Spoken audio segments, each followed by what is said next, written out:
Welcome to Beyond the Realms, episode 41. Hello.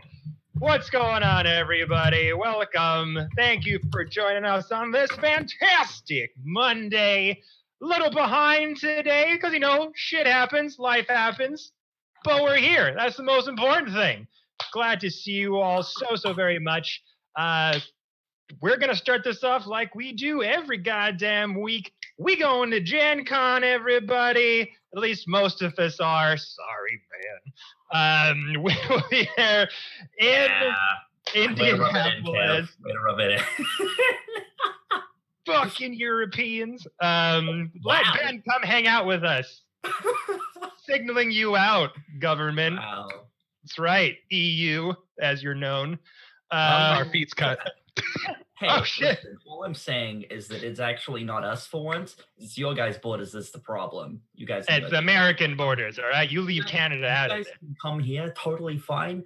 Come here, do what you want. Don't even need to get tested, and then you can go back, no problem. But I can't come to you. America, explain. Your Honor, I have something to bring up. Freedom. Freedom. You know what? You're right. I didn't consider that. That's all I could say. Oh, man. Well, thank you guys all so much for joining us again on this lovely Monday. But yes, we are going to be at Gen Con in Indianapolis, September 16th through the 19th. We're going to be doing a live rendition of our game live on stage, on the main stage at Gen Con, the Thursday of Gen Con weekend. So if you're coming to the Gen Con weekend, you got nothing to do Thursday, come hang out with these nerds, noon, 12 p.m. PST. Jade might not be there because they might have chucked in their extreme hot wings. So Strange will not make it. This is my protest. If I can't go, none of you can. For the next couple of weeks, I'll slowly. Rips are strange. Oh God, we all start eating food and drinking. We'll start just getting poisoned, falling down out of the screen. Ben's the guy, yes, you thought. Screen is one weakness, hot sauce. All right. But yes, everyone. So if you're coming to Gen Con that weekend, please come hang out with us. I'm also going to be DMing two other big, awesome games with two groups of really great creators. So hopefully, come say hi. We'll see you at Gen Con weekend. But with all that out of the way, we are behind, so we're just going to get right to it, to our amazing Feywild arc. So kick back, stretch the legs, grab your favorite drink, and it's time, everybody, for tonight's episode Beyond the Realms.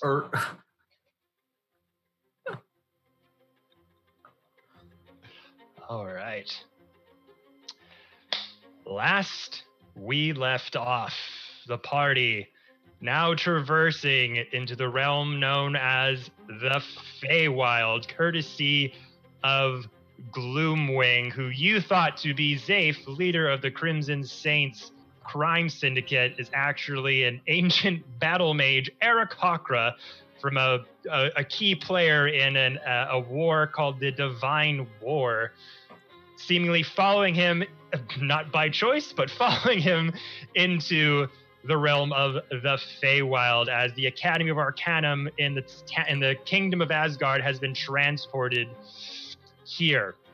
With you kind of venturing out of the Academy, you found a rather particular satyr running out of the tree line into your viewpoint, with a Doulahan falling close behind that of a flaming headless horseman of sorts running atop of a nightmare. You took care of it, asked the satyr what's his deal. Name was Fezzik.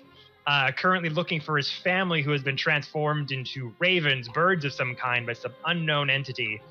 And kind of thinking on his feet, offering you something that you desperately need, which are diamonds, offered to lead you to the location of said diamonds if you would help him retrieve his family. In doing so, kind of shook hands and agreed. His plan of sorts was to address the sun, the stars, and the earth itself of the Feywild realm.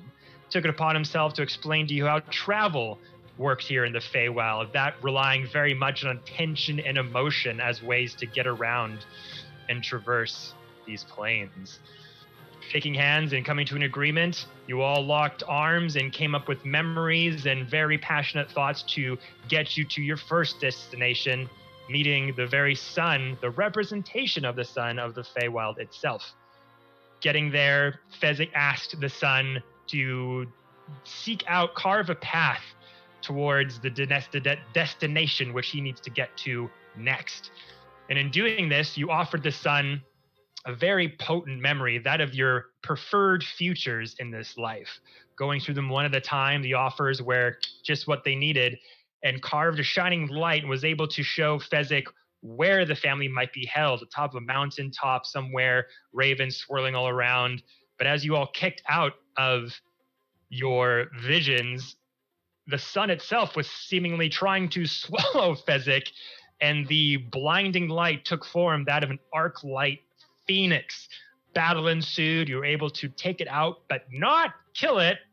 Very important detail that Fezzik told you, for if you had done that, the very sun itself would have extinguished from the Feywild. Going to the next destination, that of the stars.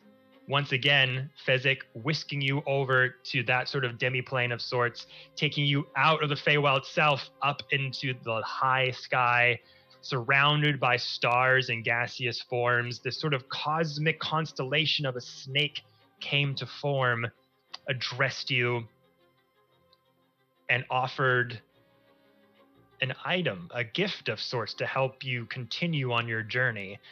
That of an ivory inlaid box, once revealed, had 13 ivory set cards inside, that being of an item that most of you are familiar with, some of you aren't, but this seemingly was the Feywild version of the Deck of Many Things. As the snake, this constellation, the spirit gave you this item, a few of you came up to the plate. One of them being Mr. Fiend, who drew 2 cards, I believe. One giving him bonuses to his stats, and the other one giving him some assorted wealth. That about like 2,000 to 3,000 worth of gold pieces. Money and power. Money and power, which with Mr. Fiend's luck seems to check out very well. Next up was Sir Strange. Gathering the first card was a particular inlaid key that could unlock any lock in existence or a faint memory in their mind. And very subtly, very poignantly asking the spirit, the constellation, the snake entity, what am I? Sir Strange's entire being was just whisked away, and we got to know Sir Strange's backstory, taking him all the way back to him being a child, learning, as you all came to know, Sir Strange is in fact a prince of the Summer Court.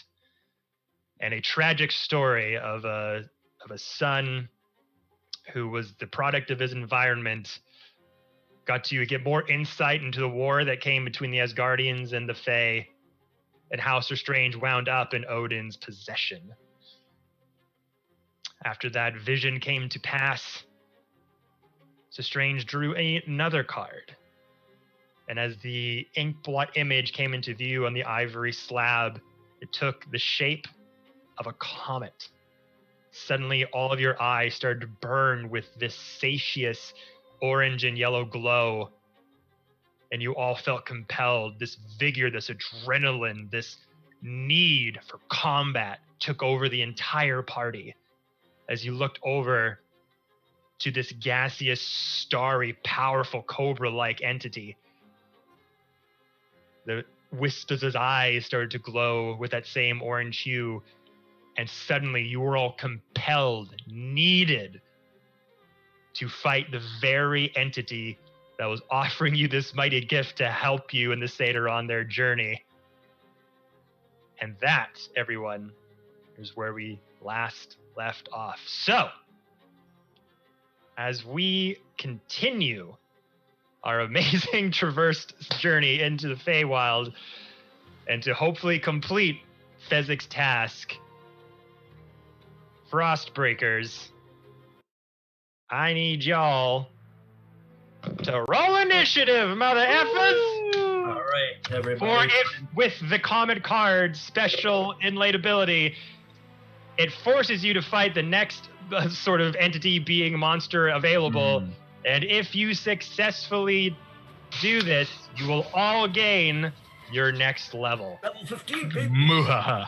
I just wish it was like everybody. Pesach who we were fighting. It was just like, Turn around and beat the garbage out of the goat man. You've already done that. That's true. I do it again too for free. You're like, I'll do it again. Watch me. And if you all look at your Roll20 map, we've got a lovely battle map prepared for you. Yes. All right, guys, time to punch a gift snake in the mouth. Do we have to let this one live? Is this a thing? Because I need. That's actually a good clarification. We should probably. We'll just turn one, it to us. one more clarification to the party then. Oh, Stardust. Yes, Sir Strange. Do we still need Fezzik? Because now that we have wealth, we can just bring anyone back. Do we still Okay, need look, we do still need. I Fezzik didn't because think we about don't know the where fact. diamonds are. I didn't think about the fact though that I drew the gem card.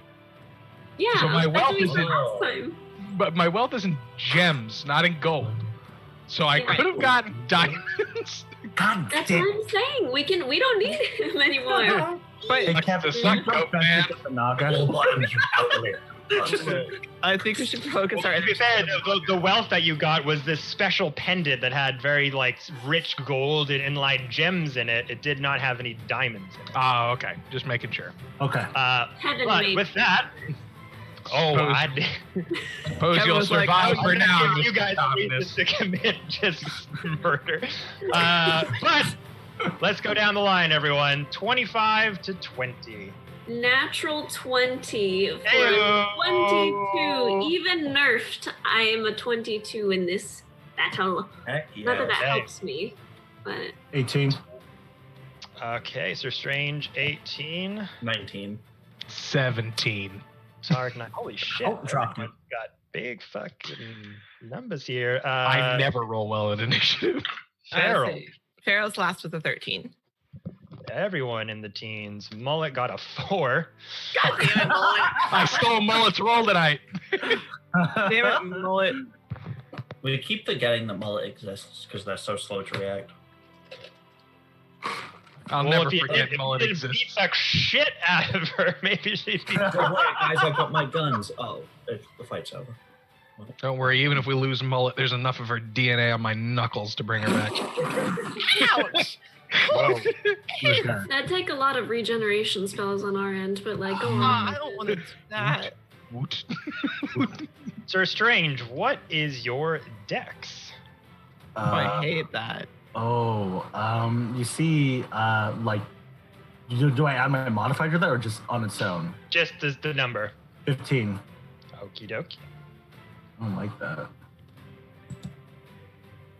All right. Well, with the best roll to start us off, Ramira, everyone's favorite changeling. What would you like to do?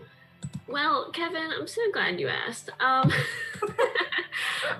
am going to have her cast Spirit Guardians Oh, shit. at 3rd level, which basically doesn't do a damn thing right now, but in the future, it will do something Where do you want to Alright. place the Spirit Guardians, or are they around you?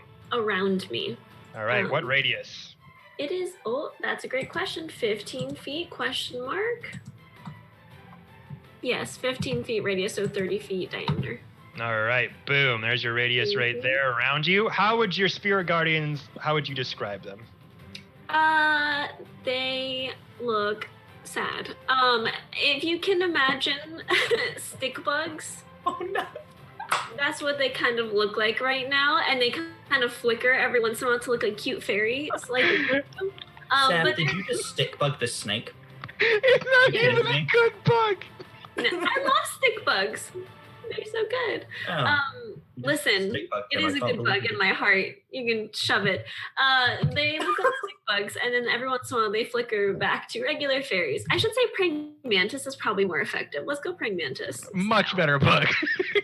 Awesome. So as the stone slabs you are currently floating on, seemingly above the earth itself, suddenly the sort of pebbles and little chunks of rock start to solidify and take form and animate as they come out of the ground itself, and these little bipedal arms come out with legs, and these stone praying mantises just start to appear and grow out of the ground. Some flutter up and become fairies, but just a bunch of feral praying mantises just coming out of the ground and start to trump towards it.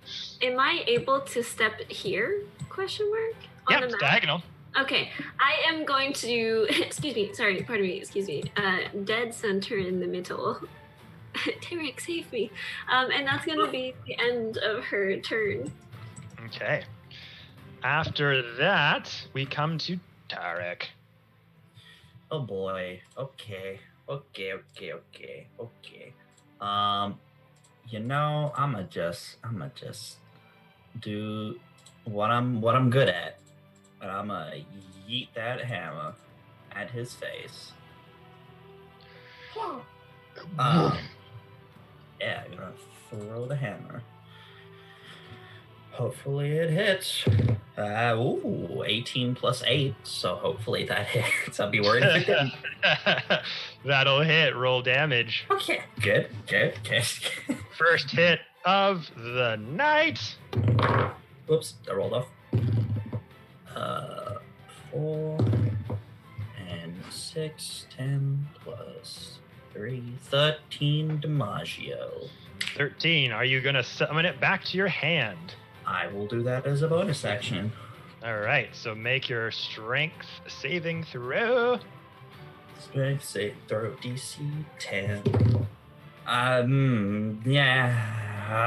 7.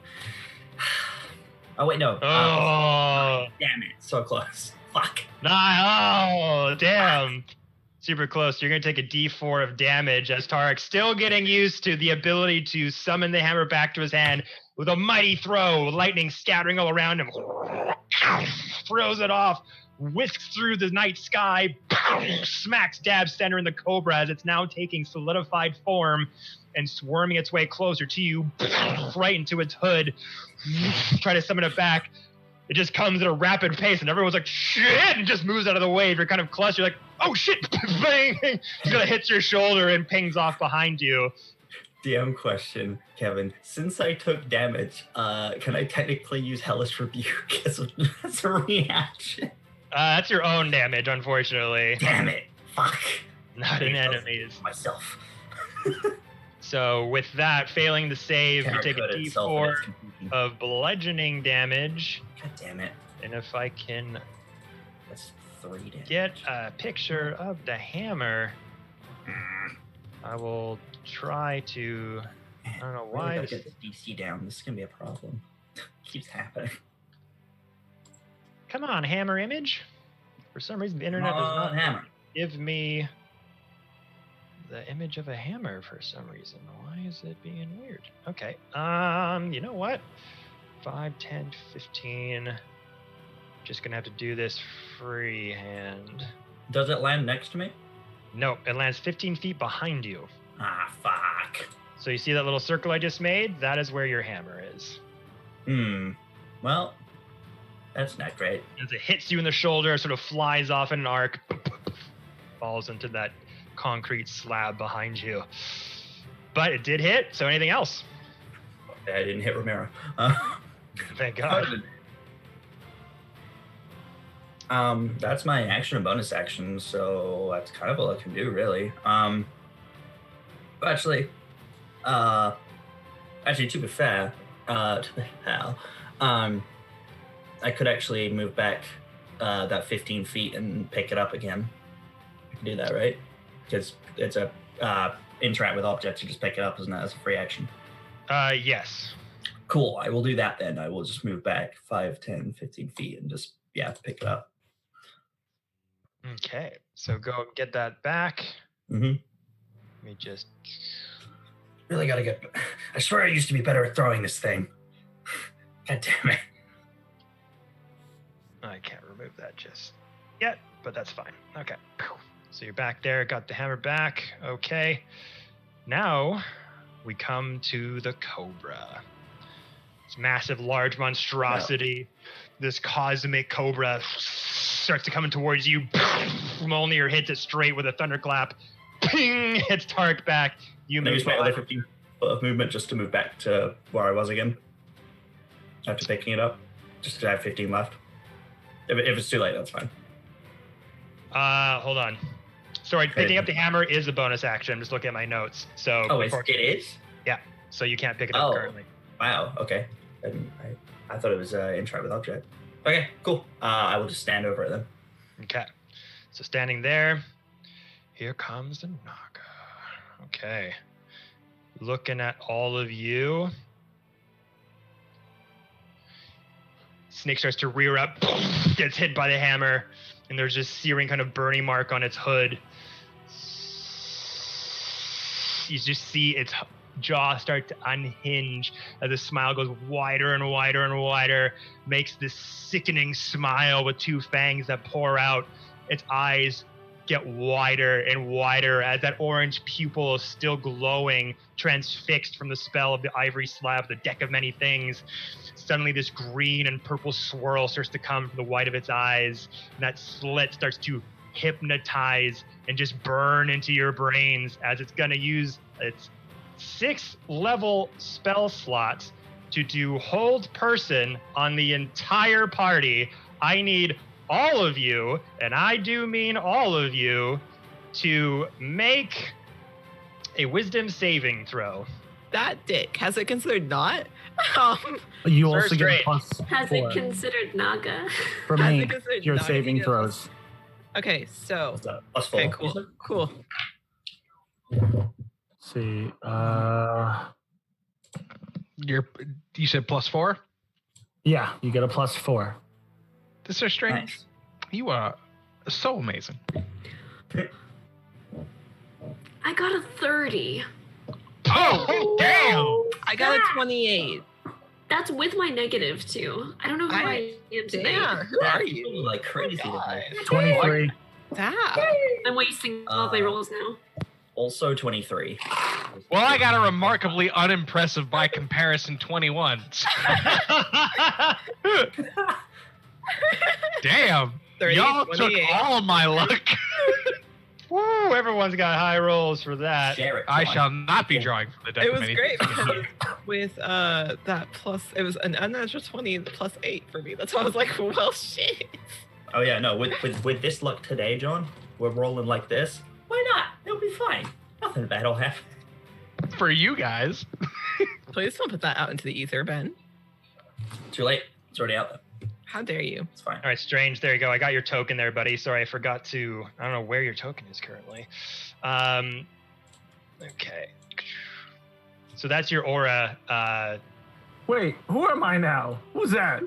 It's the one that's God, It's a strange, it's but the but John edgy. Wick one, but because Kevin's having problem finding the Sir Strange token for some reason. Yeah, I can't find it in my images here for some reason, but we'll just do that for now. That's your aura Aura? right there, but it's still it gets everyone except for Mullet currently. God Which- damn it, mullet! Mullet's got to make. Okay, they save 2. So as that gaze pierces all of you, you just start to move and something. Your muscles just start to freeze and tense up, and you just stop for a minute, and you all look at each other and just break out of it as the aura from So Strange helps you all. No one is paralyzed, in fact. Tried it. Oh, poor Didn't Snake. work out. Okay. I feel you, Snake. I feel you. So that was its action there. It was a risk. I went for it. I paid the price. Okay. So none of you paralyze as the snake kind of just stands there and tries to hypnotize you with its gaze. We will stay there. After that, we come to Sir Strange. Strange is gonna reach into their pouch and pull out the skull and basically just call out to it.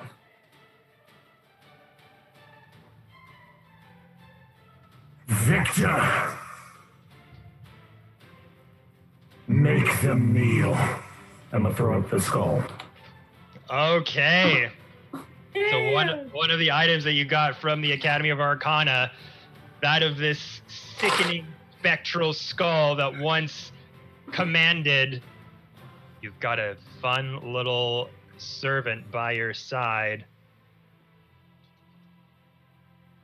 Just bring it up here.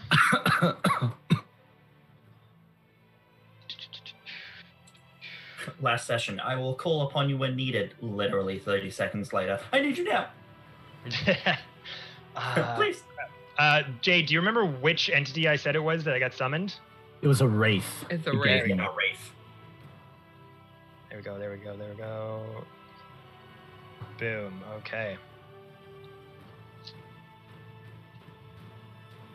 So we'll get a token for that too. Hey, Sir Strange token works. Hey, there we go. Thank the Lord. Sure, Okay. it says Oh there's no, I 4 fell of off the them. map. I pulled it on from the menu, but it doesn't show up on my end, so I'm not sure what's happening. Yeah, on the stream, there are like 3 Strangers right now on the stream. You can do the you're not the I only didn't one even can do notice that. Yeah, Jordy's like, I can see like 4. Jutsu. You thought that Fiend had clones? No. All right, so Sir Strange, you take that skull up, that dark, sort of Oswick-infused symbiotic voice comes out of you, slam it on the ground, and this wraith appears, this ghoulish, shadowish entity with this long, flowing, tattered cloak and a crown above its head, skull inlaid in the cloak, looks on, ready to do your bidding. Okay. Anything else you'd like? Did that count as an action? That would be an action, yes. Okay, cool. Then I'm gonna do something. Let me whip it out. What do I got here? Ooh. Let's see.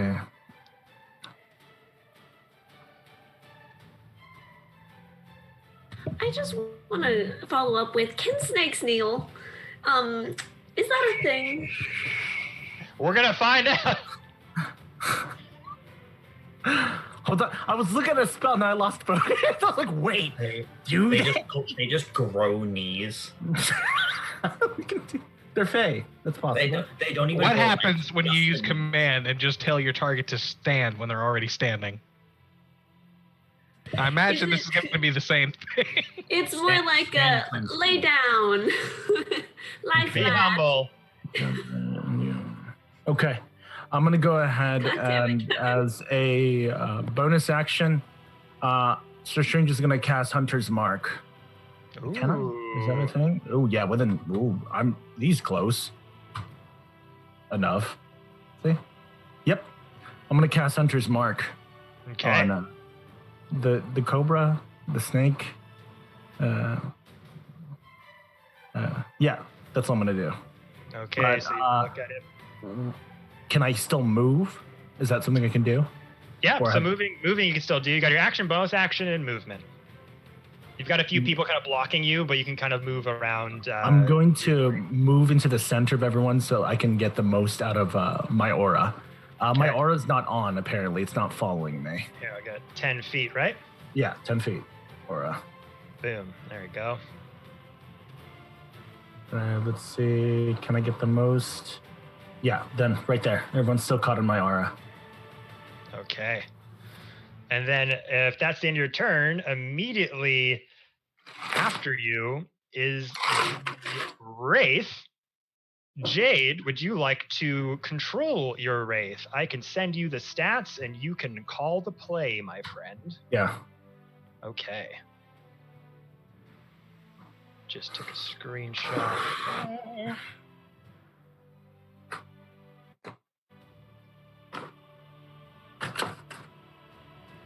Put it in the Discord for you. Thank you.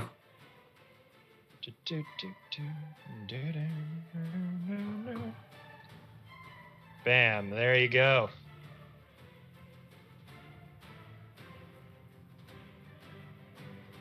So you should have it in there now. Cool. So the Wraith will go right after you.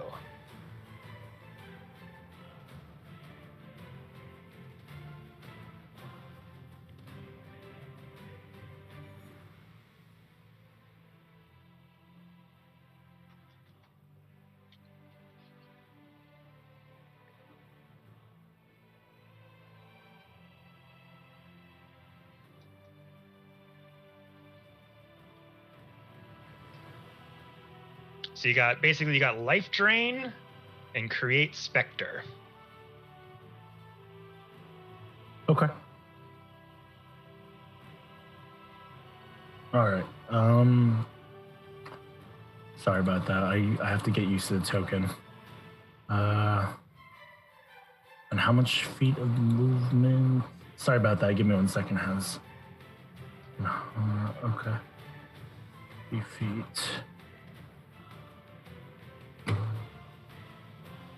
So you got, it's basically flying. It's a specter, so it's got 60 feet of flight movement. Life Drain is a melee weapon attack. Create Spectre, you target a humanoid, which the snake isn't. So pretty much you can only do Life Drain.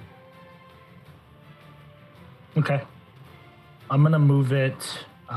So it's 60 feet of movement, correct? Yeah, of flight. So you can be 60 feet straight, up, diagonal, however you like. Could I move it, hypothetically, can I move him to be right over here? Yep. Or right here. Okay.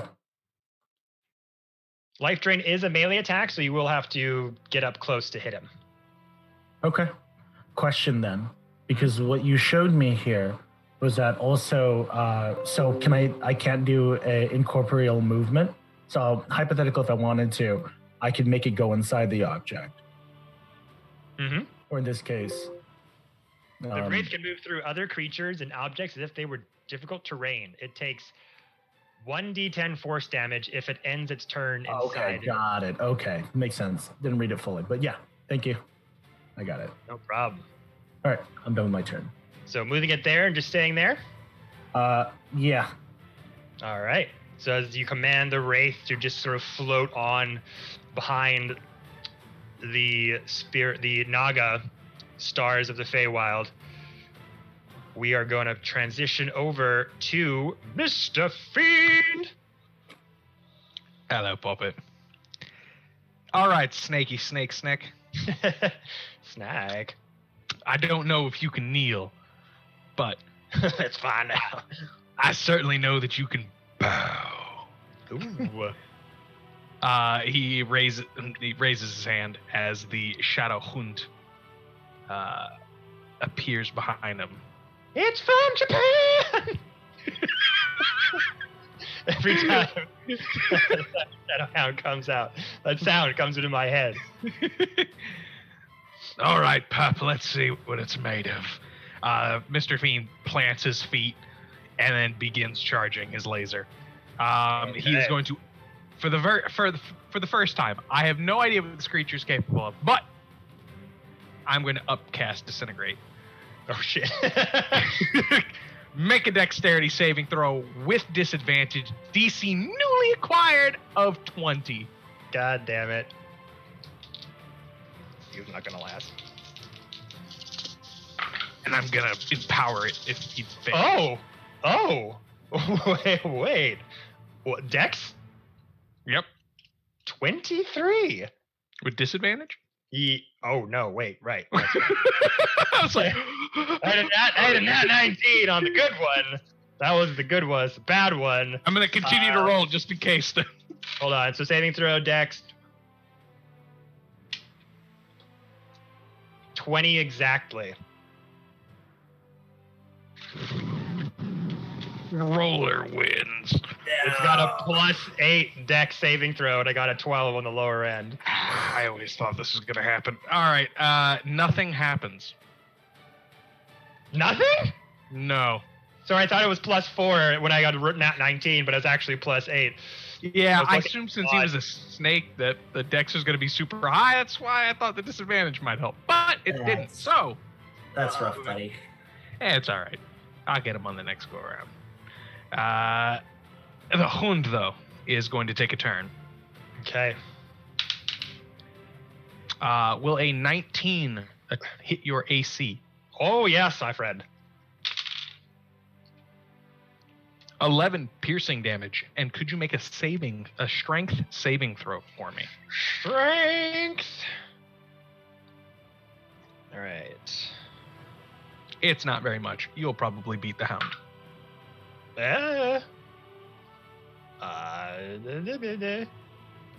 Plus strength. 12. You fail. Yeah, I got an 8. It's a 13. It's the DC thing. The hound latches into your starlight flesh and drags you to the ground prone. Oh, Jesus.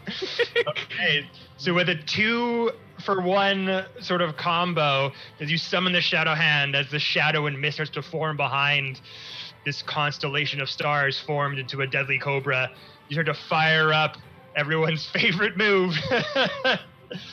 The Death Beam of Fiend. As the power is up and all the pebbles and some of the stone mantises start to float around as you gather more and more strength as your eyes go black and the shadows start to form around you. Huge beam as you upcast it with deadly power. Black, purple waves of necrotic energy surge through as the cobra starts to line up for a charge and then starts to coil around the beam, almost making a circle-like body movement, so it just goes straight through. But in doing that, spurting out its body and making it more wider, the hound, now fully formed, just runs behind it. Huge chomp on the snake body and just careens it down to the ground as the whole snake just falls down, whipping around furiously, trying to coil around the shadow mastiff as it goes around and shadows and reforms for another bite, seemingly not able to grapple it. The Naga is down. Okay. Because I have a death wish, I will protect everyone. That is the end of my turn. Good turn it was. Beam failed, but the pooch came in the clutch. After that, we come to Feral. Moonbeam? So it's prone, yeah? Sure is. So it has disadvantage on saving throws, yes? Let me that correct? double Am check. I recalling on that correctly? Is it all saving throws or just attacks? I am checking. Just Disadvantage picture, on like- attack roll. Nothing on abilities, just attacking. I just wanted to make sure. I was going to do a thing, but I'll save that then. So if you attack it, it will have advantage. Okay, so that's fine because it's going to have advantage, or I will. You will. Prone. Cool. I would like to make a Constitution saving throw, please. Okay. Most of my D20s are not. Constitution. Fuck. 4. Really? Yeah. Okay. So what I am casting, what Farrell is casting, is something you have never seen her use before, but she has kind of thought to herself as people are fighting this thing as, starlight. I'm going to use a sunbeam instead. Ooh. As a beam of brilliant light flashes out from your hand in a 5-foot, 60-foot line. Each creature in the line must make a Constitution saving throw, so I will move up, so I hit only it. On a failed save, a creature takes 6d8 radiant and is blinded until your next turn. Oh, baby. Let's go. So, it failed as the DC was 16. So I've used my 6th level spell slot. Let me roll that damage for you. Okay. And it will be blinded. Shit. Guys, are we collaboratively working Guys, are we on a monster together as a team? Guys, are we following right now? Are we working as Combo break. I said not Slytherin. 68. Is anyone here Oh, hi. I was just about to say. I'm Ravenclaw and Slytherin. Hello. all 3 of you? I'm Ravenclaw and Slytherin. Well, we hate ourselves. It's fine. All right. We're fine. I'm a Hufflepuff. That is only going to be 25 points of damage. However, it is blinded. Oof. Only So- 20. Only It's only 25, but it's blinded, so that's fine. So I will make sure I've stepped up that I don't hit Tarek in the line of radius. And since this is something new that she has never used before, normally it's a bluish hue that comes from her moonbeam, and it takes her a little bit back when she summons it, almost like she's pulling from the stars themselves as she sends this off in its direction. All right. So as you kind of conjure up that energy, that familiar coloration comes from the moonbeam that you know as you kind of go up to strike up into the sky. You notice no clouds, no sky to pull from as you look around and see all these mini suns around you. That stars are just basically infant suns. You look around as starlight shining onto you. You just raise your hand once more around as radiant light just sort of pours in towards you, almost like a gravitational field, as the rays of light just sort of swirl and come into you in this ball-like fashion across the concrete slabs. Everyone kind of, whoa, shit, get out of your way from the sheer force of it.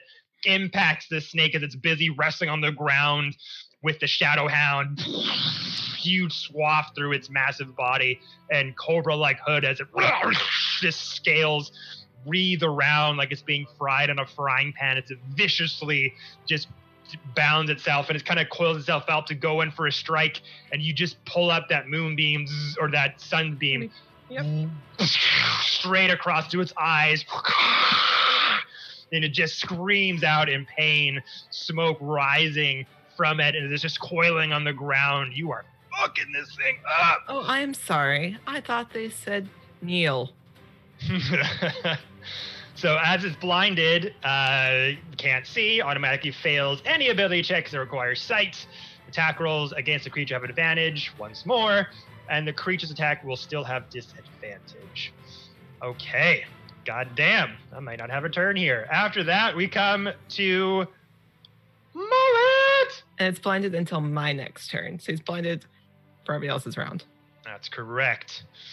As we come to Mullet, everyone's favorite assassin. Looking at everyone, you've got it down. Mullet's going to get in front of Ramira. Easy target practice. Gonna fire off 3 shots, all at advantage. So this will be fun. Natural 20 on the first blind flag. Let's see here. 24 on the second. Jesus, even more. 28 on the third. First one will do double damage as we take that D10. So that's 6. That's we gotta calculate all this up. So that's 11 on the first one. 9 on the second. And 28 points of damage as Amal just takes out those 2 pistols, the ivory and the dark metal one, hitting down as the sunbeam rakes through the Shadow Mastiff, burning it down.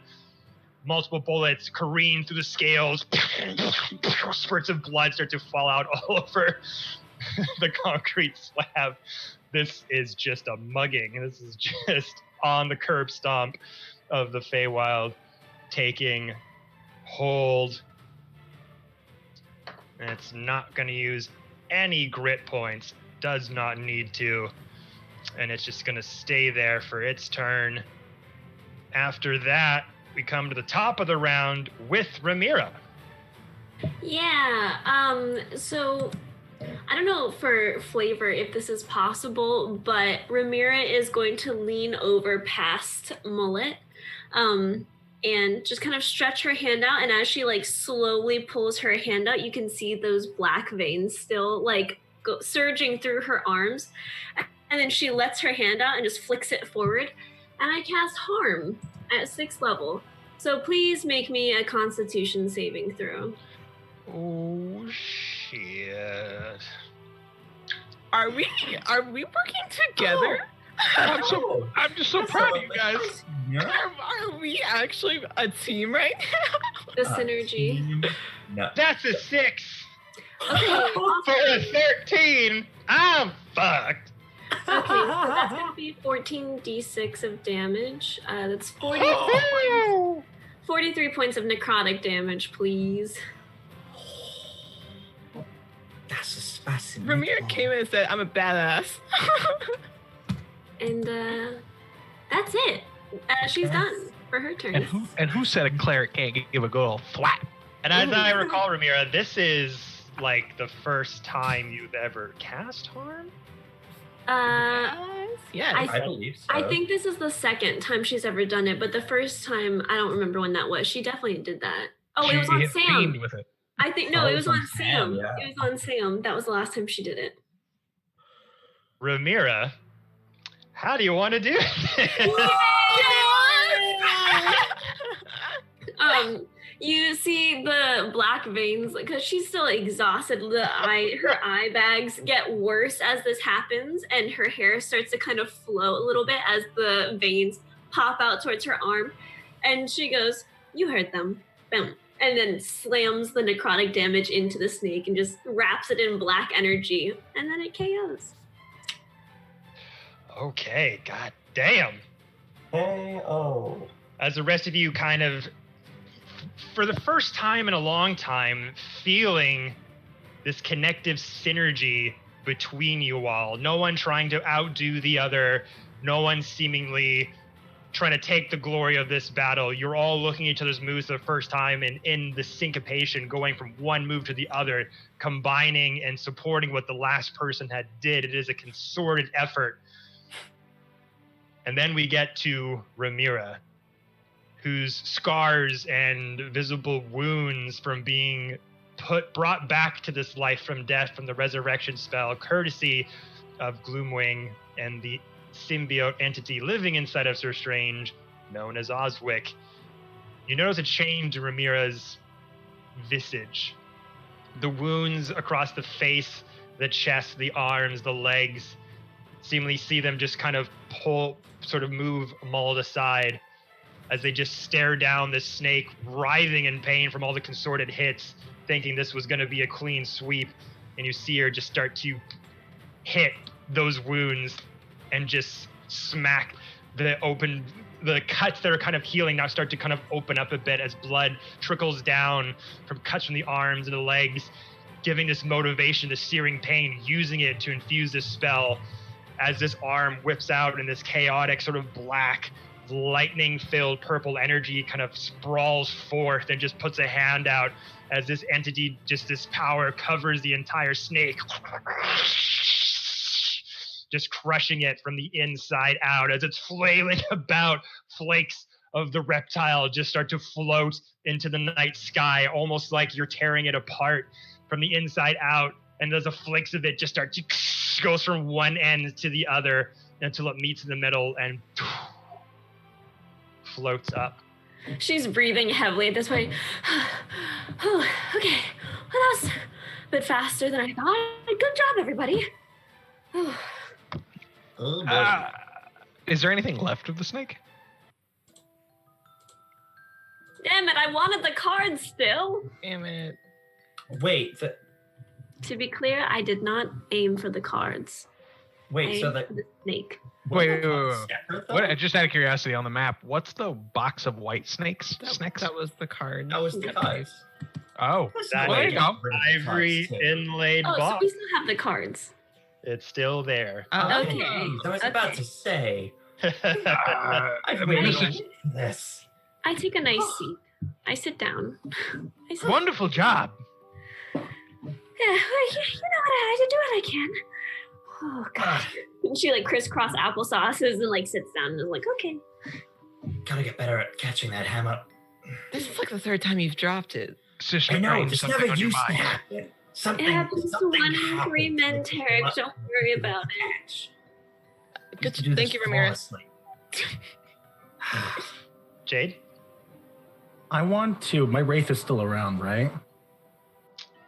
Currently floating over there, but as the enemy slowly evaporates and flakes away from the inside out, the wraith floating there, you see its spectral body from the bottom start to slowly blow away from the bottom up. Can I stop it? You can't stop it. It's a one-time use, unfortunately, for Okay. the wraith. But as Oh. it floats away, if you wanted to say something to it, you could. Should I just look up at it and just say, "Thank you."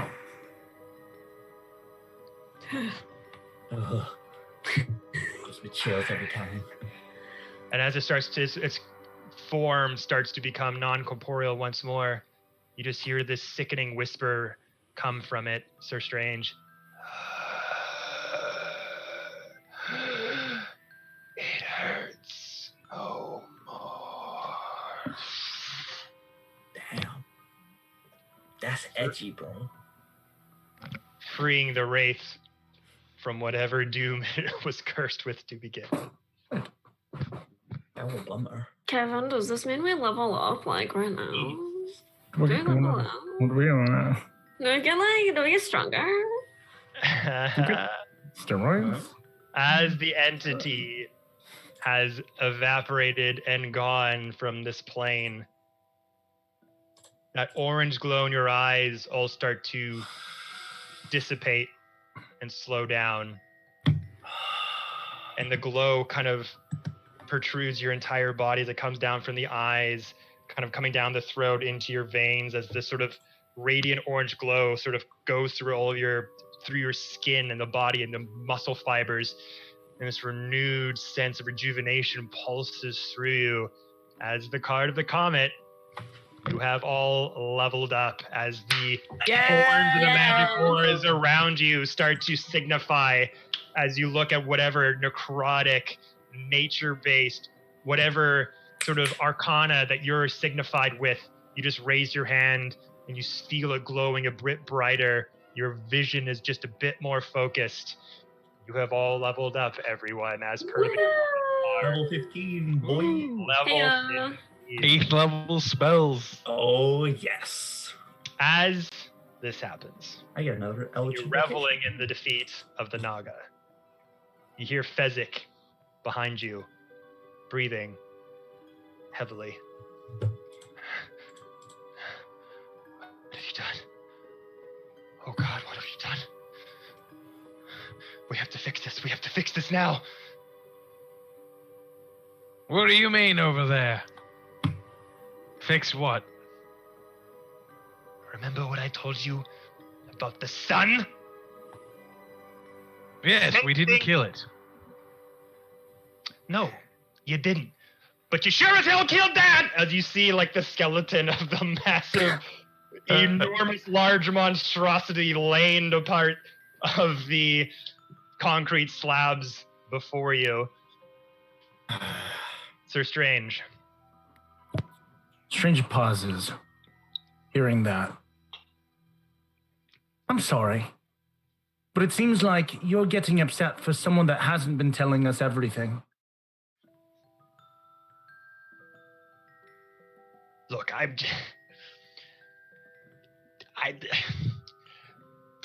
didn't really know how this was gonna go either. You know, it's kind of like a bedtime story that you hear. You hope it kind of goes off. Look, So suddenly you don't have any sharp words? No sharp words anymore.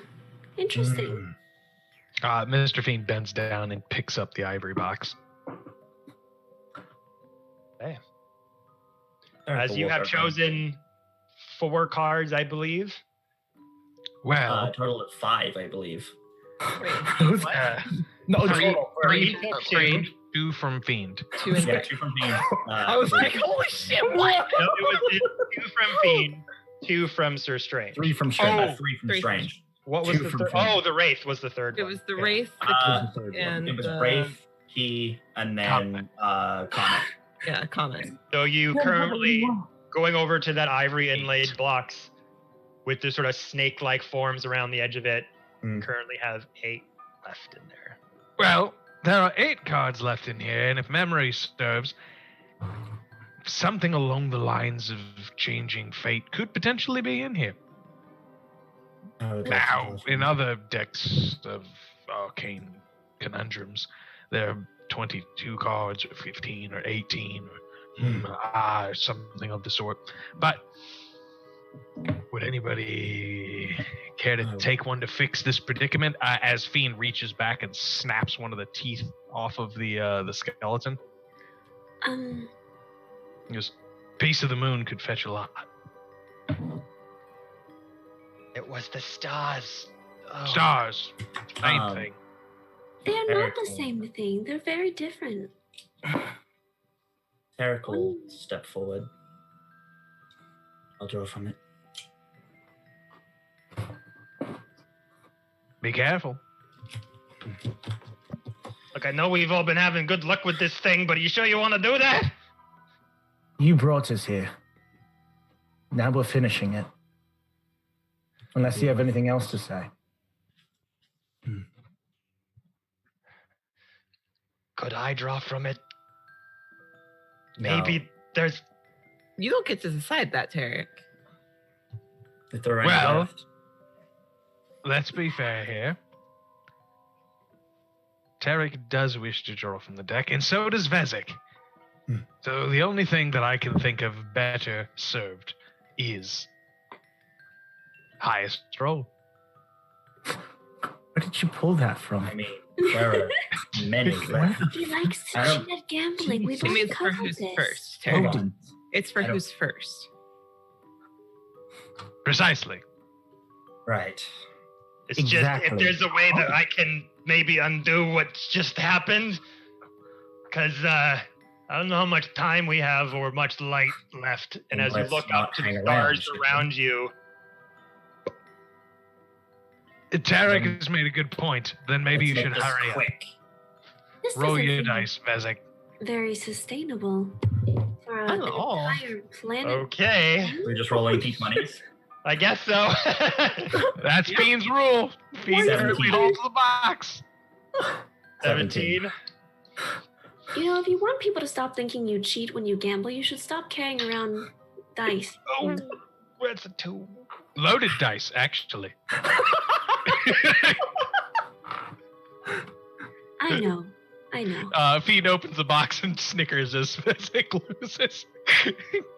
And to clarify, we have to declare how many we're drawing before we start, right? Yeah. Yes. Tarek will take a minute. I wouldn't draw more than one. I was gonna There's some draw nasty two. things here. I was going to draw 2, actually. You seem very gleeful to give cards away when you're that concerned. I'm just so excited to see what happens. I will draw 2. Oh, okay. Oh. I hope something fun happens first. Fiend is like conniving in the corner. Thanks, Fiend. And As Tarek you will, open it up, declare that you will draw 2. The sort of gems outlying the ivory box flicker for a moment as you stretch your hand out. Pick one of the remaining slabs. Oh boy.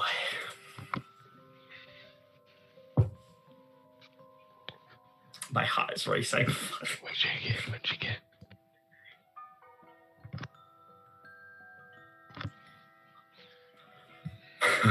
Pick up the card. Pick up the card. Stone slab. And turn it over to you. As this sea of stars surrounding you every millisecond. Stars are seemingly blinking out of existence. As you look at your card, that ink blot design comes forward once more. That golden lattice whips around, interwoven. And suddenly,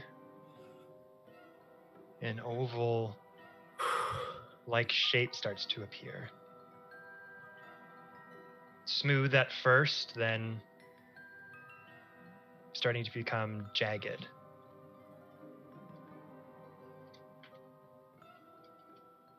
You start to look at it a bit more, ridges start to form, and the 2D layer starts to become 3D as it almost permeates and pops out of the ivory card. And you look to it, and it looks like it's granite of some kind. And it sort of protrudes out of the ivory card and looks like you could pick it up. Okay, what does it actually like look like? It looks almost, think of like meteorite So it's like a jagged stone, Okay. granite-like visage, but it has like sort of this sparkling essence to it. Whatever's remaining of the starlight kind of bounces off of it. You pick it up and it's extremely dense, like it's very heavy. Yeah. Tarek will pick it up and just look it over, trying to work out what it is.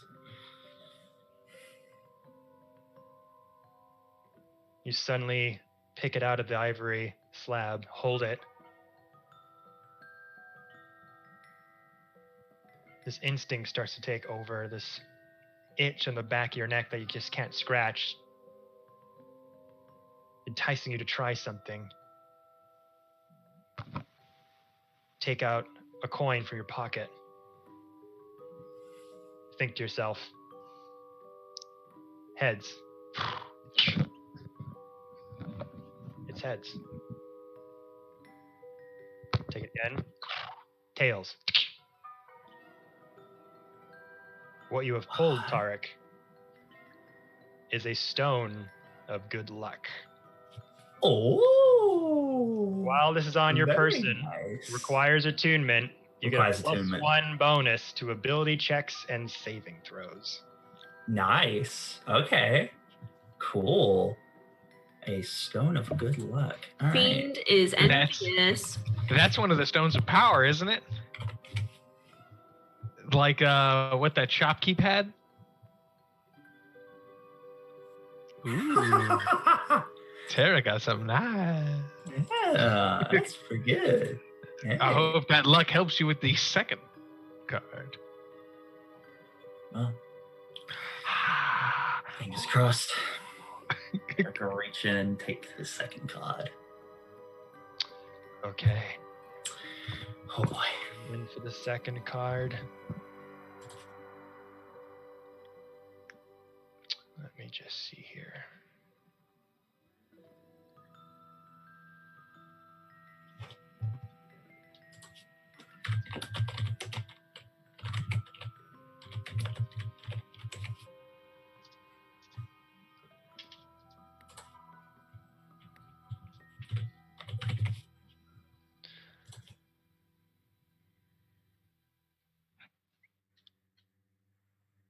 Huh.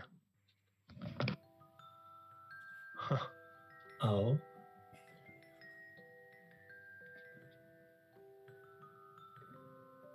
Interesting reaction from Yeah, I Kevin. don't know if I should be concerned.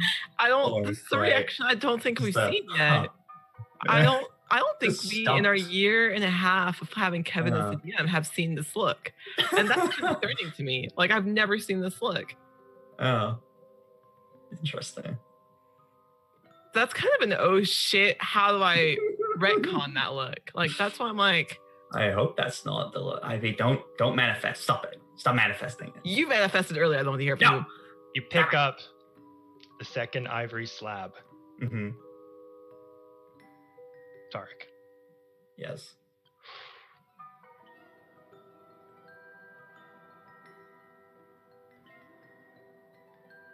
Seems to be blank. The power was inside me all along. The image I fucking hate it here. really not coming up like the others.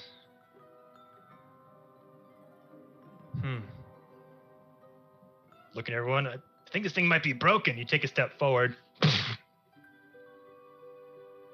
Hit a wall. What? Take a step to the right.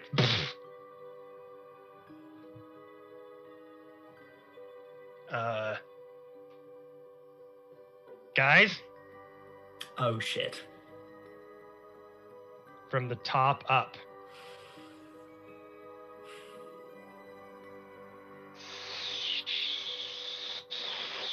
Helmet starts to sand away and disintegrate.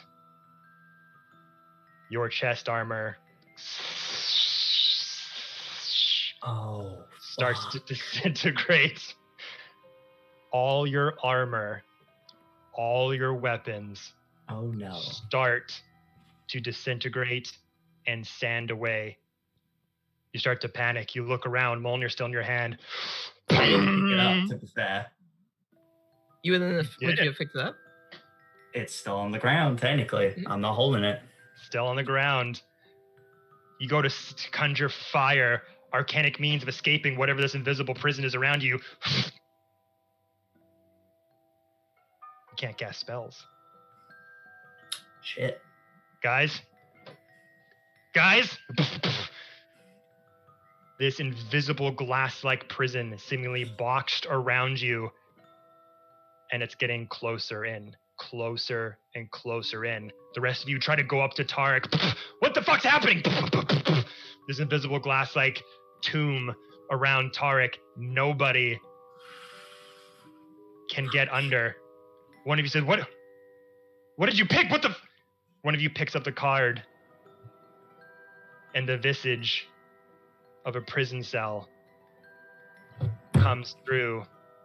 As Tarek, you chose the Dawn Jean. I called knew it. I fucking knew I was gonna get Dawn John. I fucking knew it. I've been saying it to myself all week. I'm like, with my luck, everyone's gonna get amazing shit, and I'm gonna get Dawn John. The walls come closer and closer, Tarek, and your body starts to become squished and uncomfortable. All the walls are closing in around you. The rest of you seeing Tarek seemingly being squished from all sides as you see his body.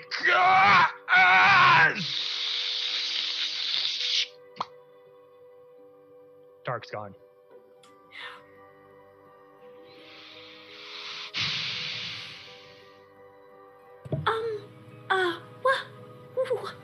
What is happening? So Ramiro, you remember that thing that I said earlier about Don John? Yeah, who you go away and you never come back, and you can't come back until you get something else to get it back. Don't worry, we've got this. Vezek, come here. Come here, Vezek. Don't call him like a dog. No, come here, you little fucker. He's not a dog. No! Telekinesis. Get over here.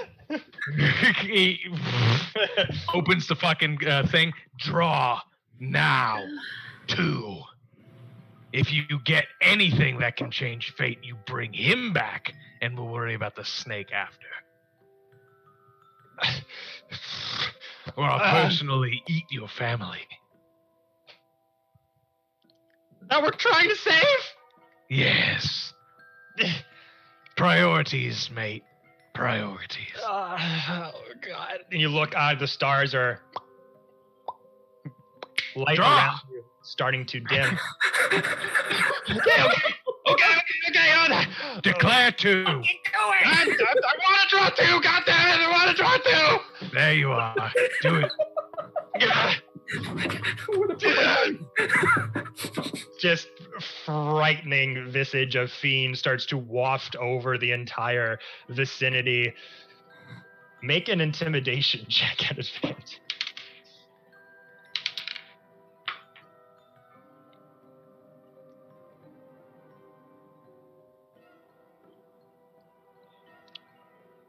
There you are. My intimidation is a 26. More than enough. As you just pull over Vezek towards you. Pull from it! We can still save him! As starlight is blinking out a bit faster as the starlight around you is slowly becoming dim light. In this plane, demi-plane, you're not even sure if you are in space or in a pocket. It's like, this is kind of frightening as the stone concrete slabs around you, floating you up here, just start to get dimmer and dimmer. As Vezek declares 2 to draw.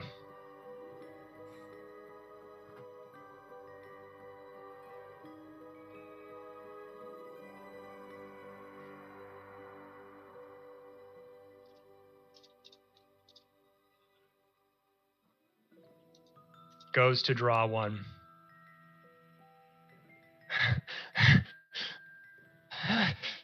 Still holding up Vezek by the scruff of the neck. That lattice interwoven around begins to appear in the silhouette Scales.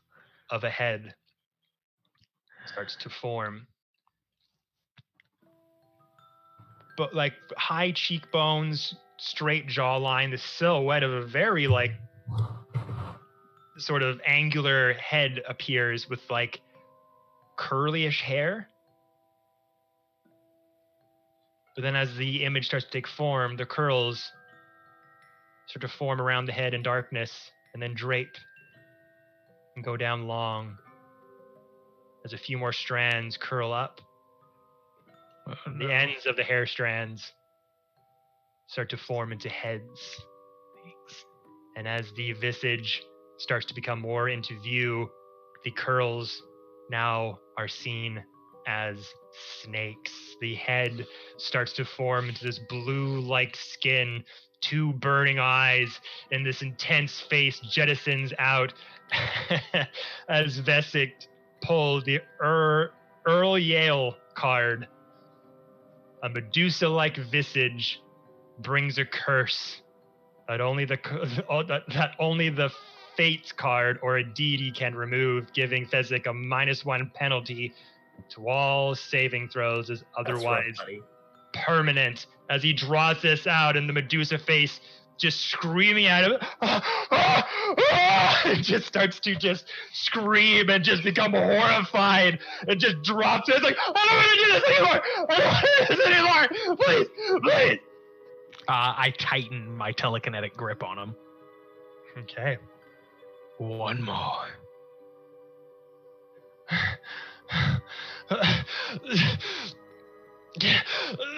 Make another intimidation check at advantage. I rolled the same thing. It's 26 on intimidation. 2.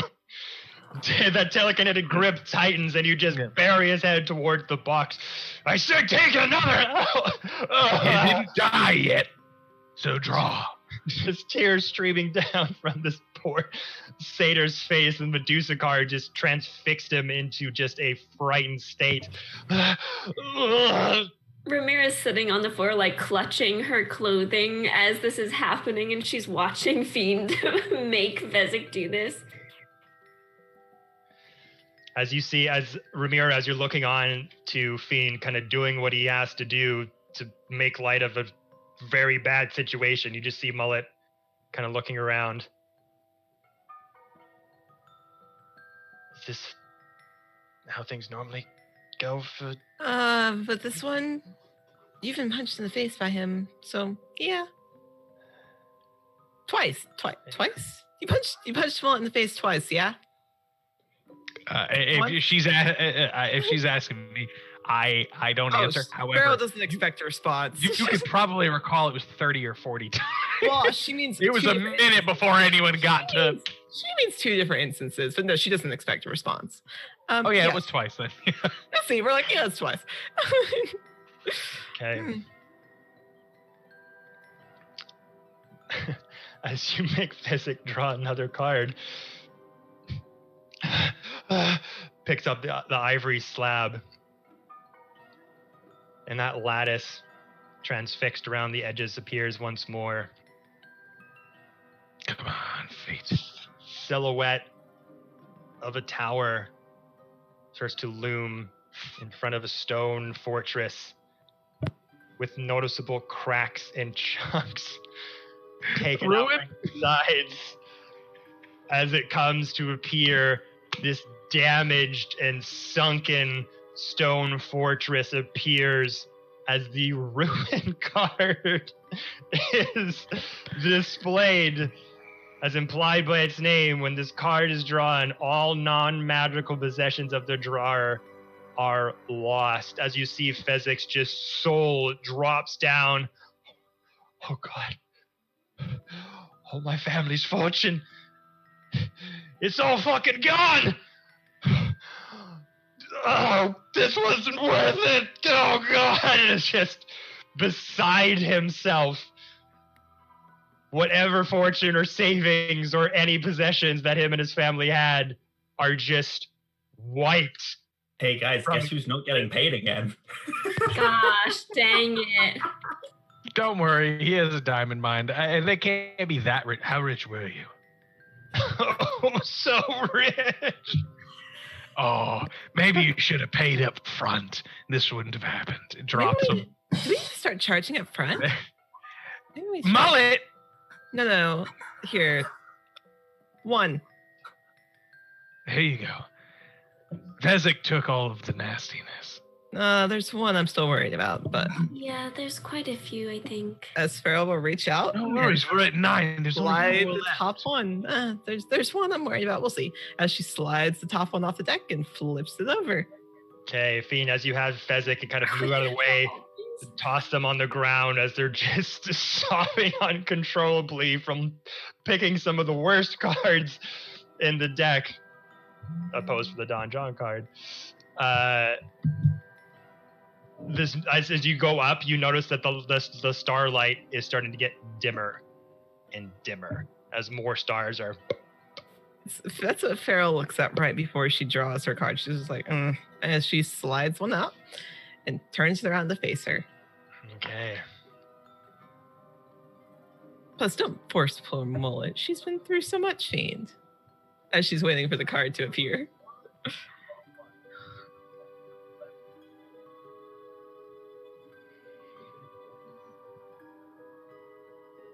Okay. The chat has decided that it would be a great one shot to have the hunt for Tarek since Ben can't be at Gen Con. Yeah. Oh my god! I was thinking that. I was like, I gotta make it a Gen Con. Wouldn't it be hilarious if I drew Don John and Oh my god. Kevin doesn't have to make up a reason I'm not there because I'm. We have to go find him. Tarek. Okay. About to be the search for Tarek instead of the search for Grog, am I right? Oh my Yeah. gosh, Wow. random adventure with no name. How did you join our party? Oh. As you I've been here. draw Okay, What are you talking about? this card, I believe we are how many out of 13? I think We we're have at, drawn. This is John, 10. seven- This is is this the 10th one. so you have this plus 3 left. What was this card again? Sorry. We have not yet decided yet.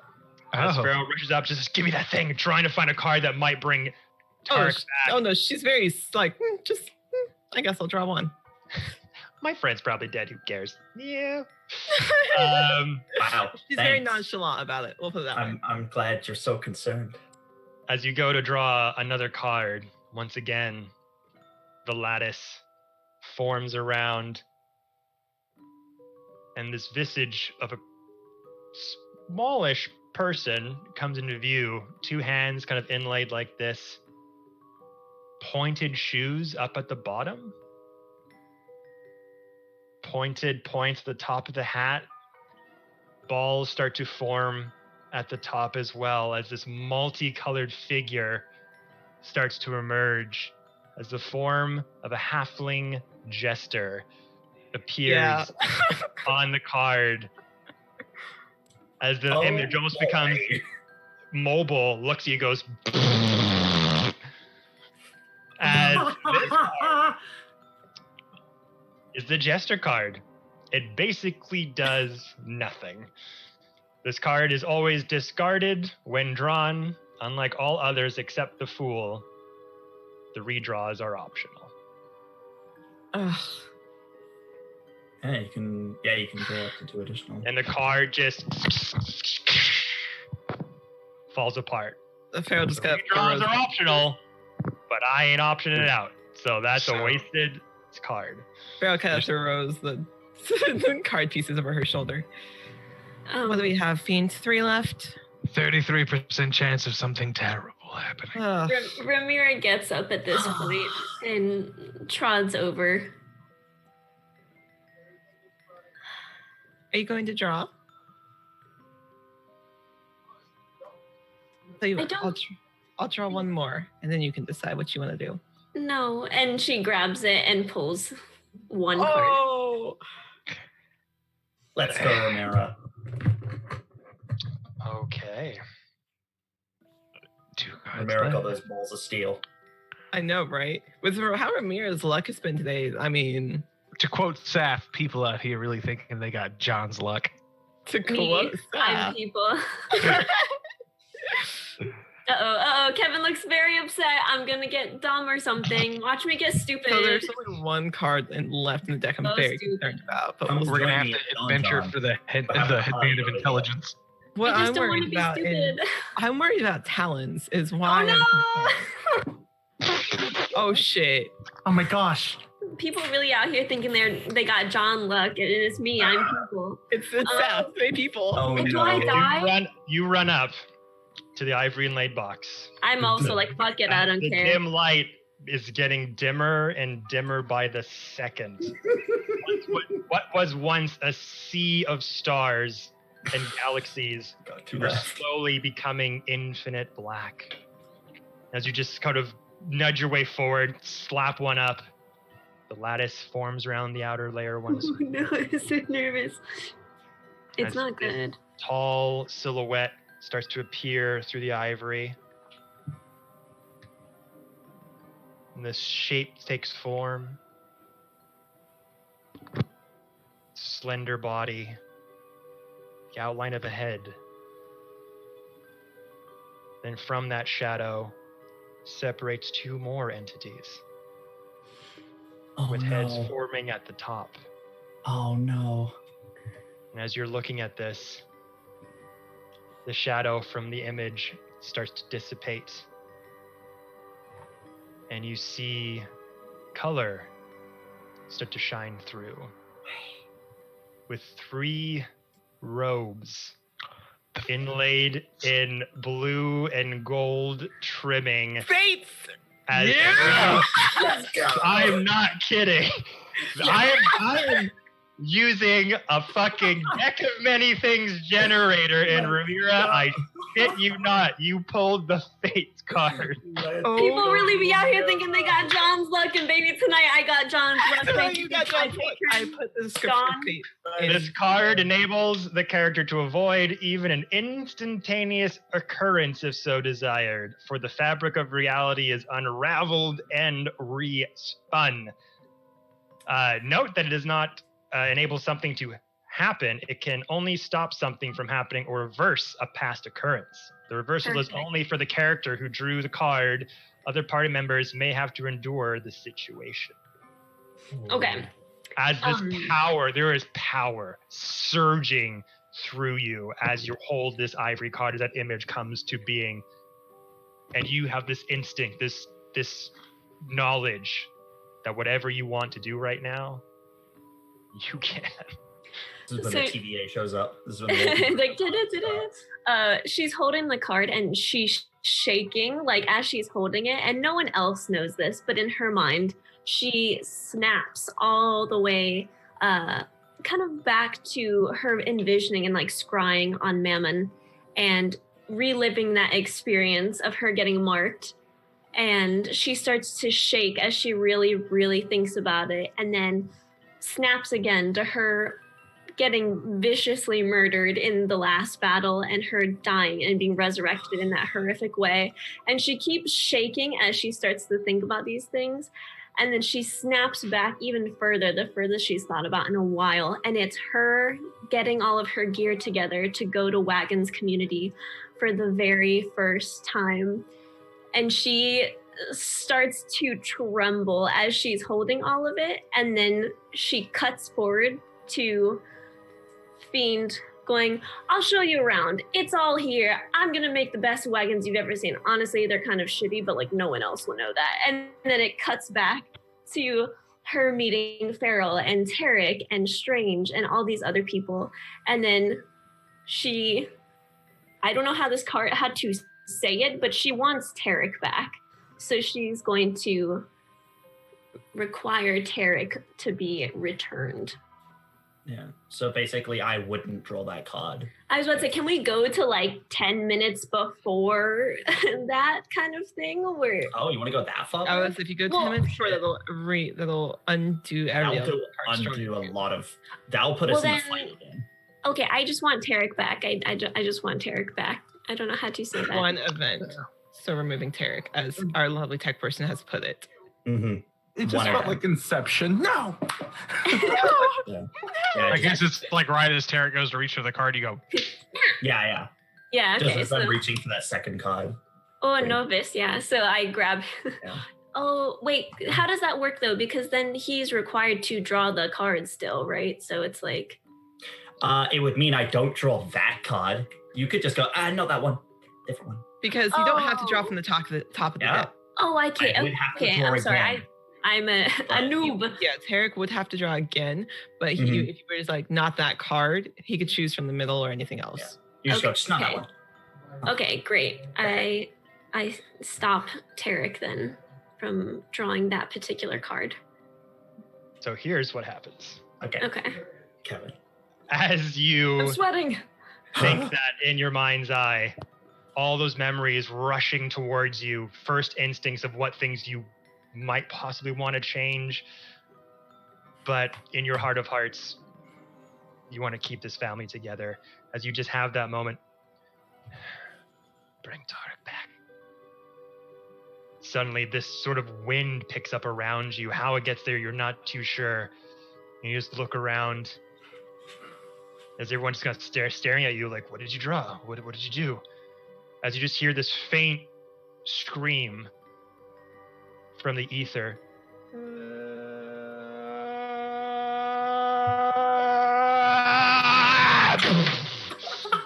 Smack dab in the concrete floor. The visage of Tarek, 10 out of 10. butt naked as the day he was tiefling born, is just slammed on the ground at this huge impact.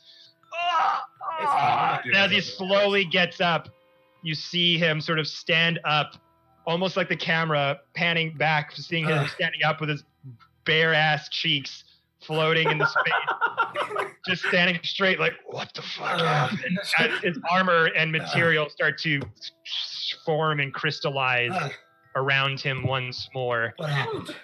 What? Why are you staring at me like that? Pharaoh's been like, ew. It worked.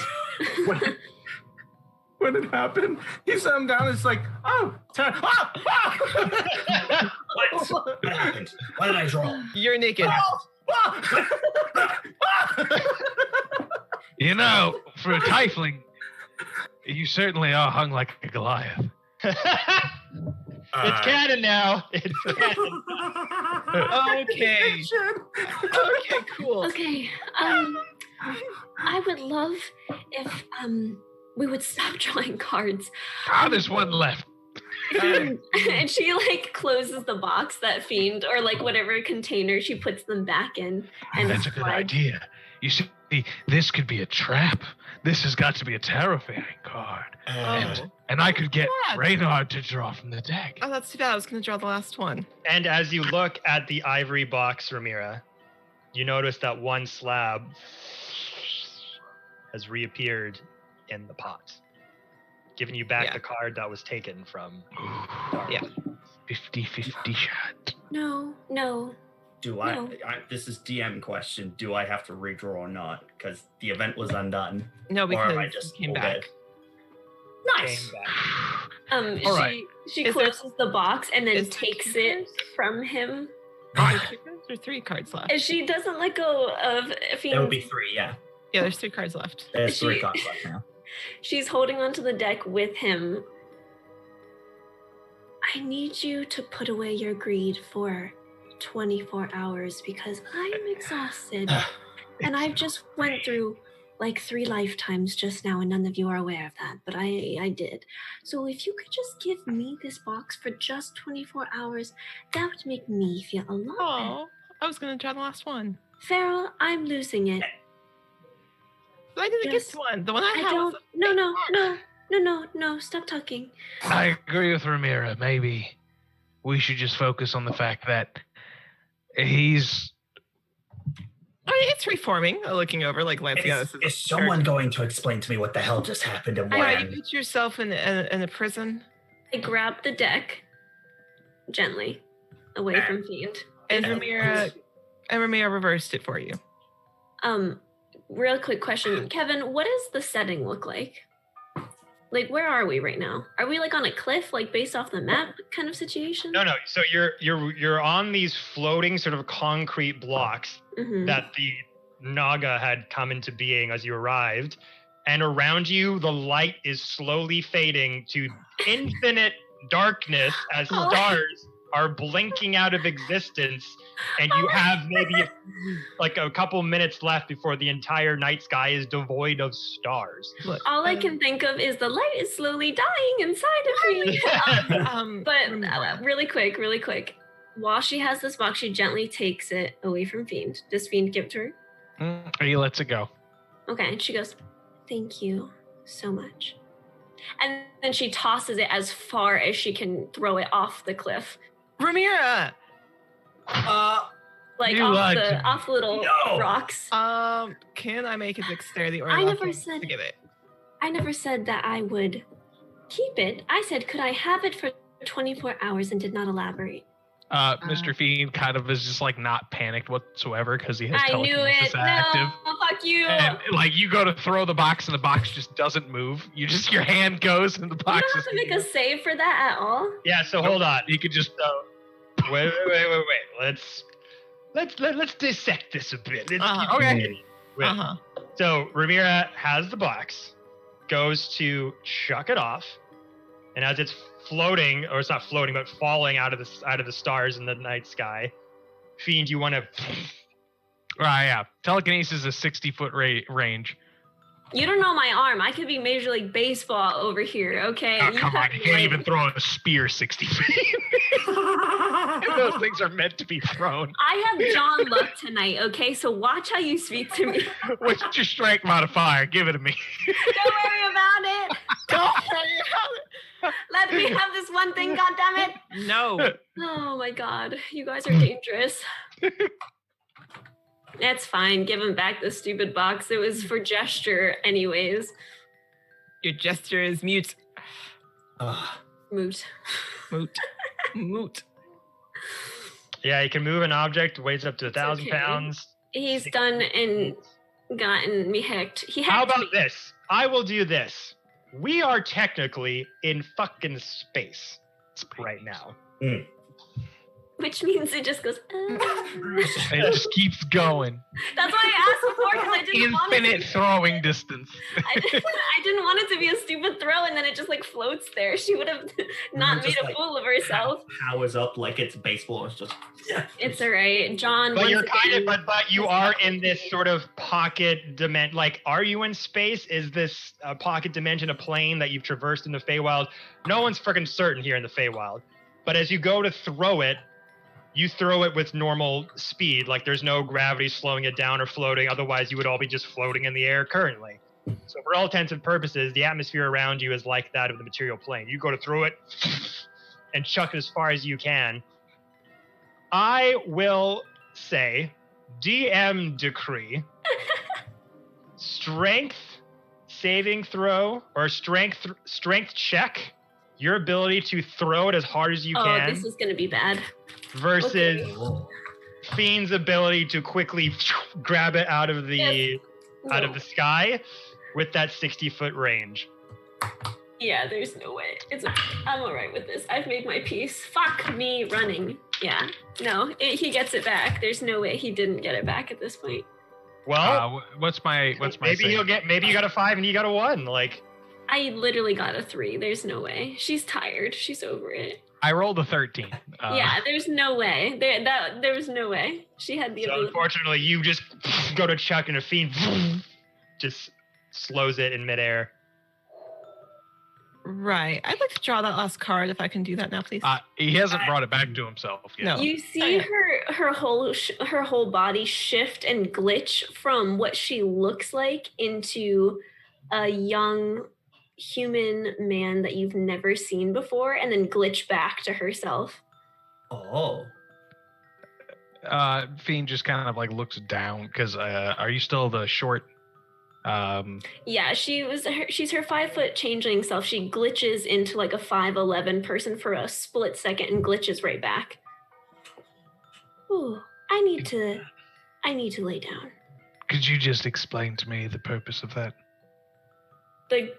The card throwing? I'm having trust issues right now. Is that clear enough for you? Apparently. Fiend points his fingers downward and the box just goes like a comet straight down into the ether. Oh. She hugs him. Even if he doesn't want her to, she throws her arms around torso and then small cries. It's fine. Ben? Just when that happens, Tarek will kind of just look over to Farrell and be like, I know you wanted to draw a card, but take it from me. Kind of still looking down as like his clothes are reforming. He's like, okay, I'm covered now. Not worth it. It's It would have been. It's a 50% chance you would have drawn the same card he did. We couldn't risk losing you. Or I could have Yes. fixed this, but that's fine. I like not having a choice in anything. It's fine. Sometimes power equals choice. It wasn't about power. Speaking of power, do any of you feel a little stronger after that? Of course. Now I feel twice as strong. Ah, fuck you, Fiend. Now, And I do everyone believe else. that we are in a collapsing zone. Yes, what's Yeah. happening with Yep. that? Well, we have no way of fixing it now, so there goes that idea. If you want to keep bitching, Farrell, you can. Good, I I will. Thank leave you. my decision I to don't us. permission, but thank you. Wait, we had a way to fix this? We would have. We could have. We already used the Fates happened? card.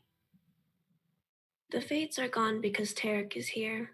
The only thing else that could have helped us is a wish, and there was one. And you used that to bring me back? But you could have...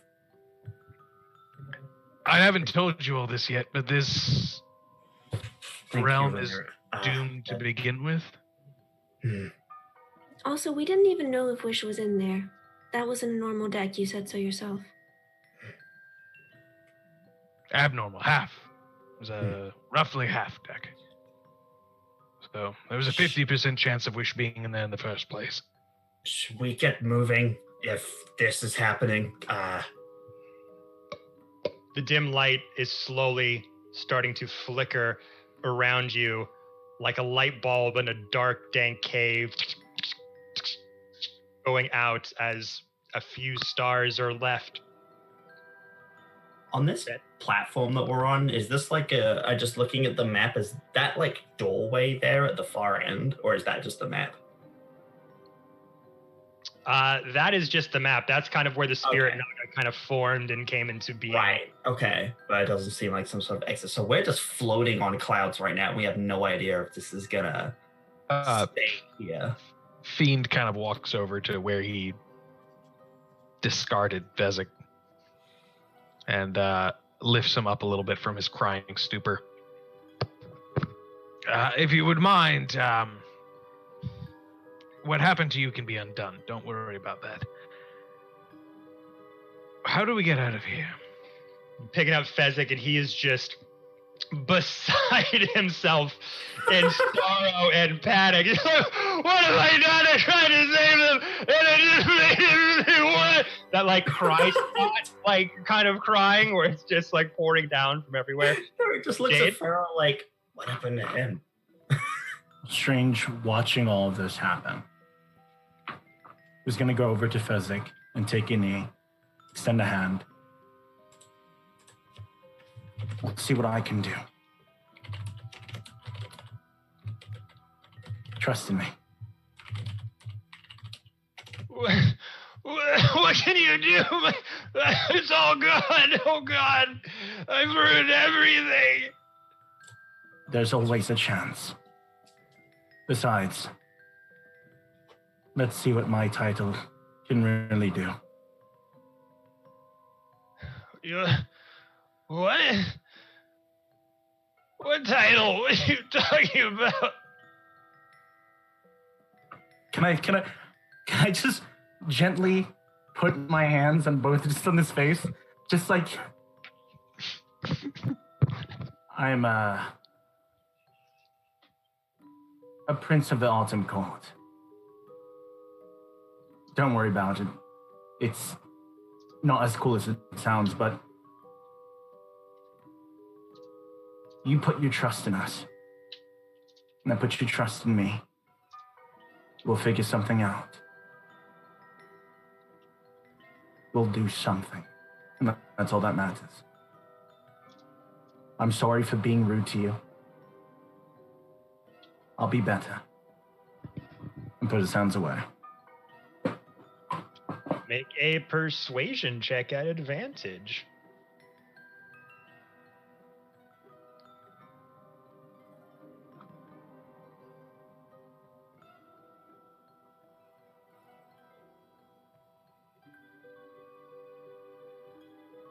$24.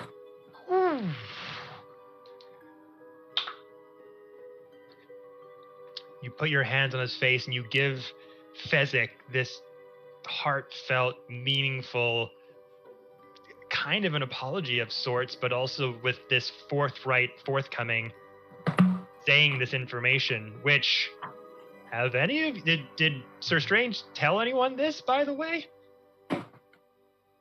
About his past and everything? I think he mentioned being a prince of the Fae Court, but nothing else. He did say, yeah. Doesn't yet have a title. I don't think we had a chance to process it yet. Yeah. And one more thing. Fiend, do you by chance have parchment or an empty journal of some sort for me? Yeah, of course I do. Can you hand it over? Please.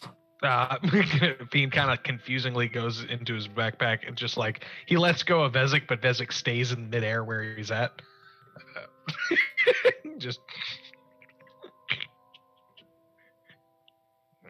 Let's try.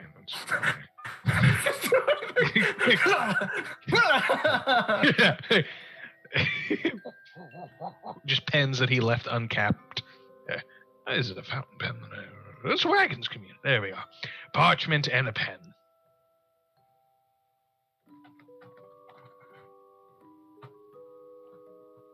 Strange will take it. And is it journal or parchment? This would be just like loose parchment with the Wagons community letterhead. Kevin, as we're traveling or as moving about, I'd like to take the time while we're moving to write down everything Strange knows about Mithrin Dane, everything that they can, that they know about the Feywild, lore, nobles at the time while they were there, in the best detail they can. Okay. Make me a history check.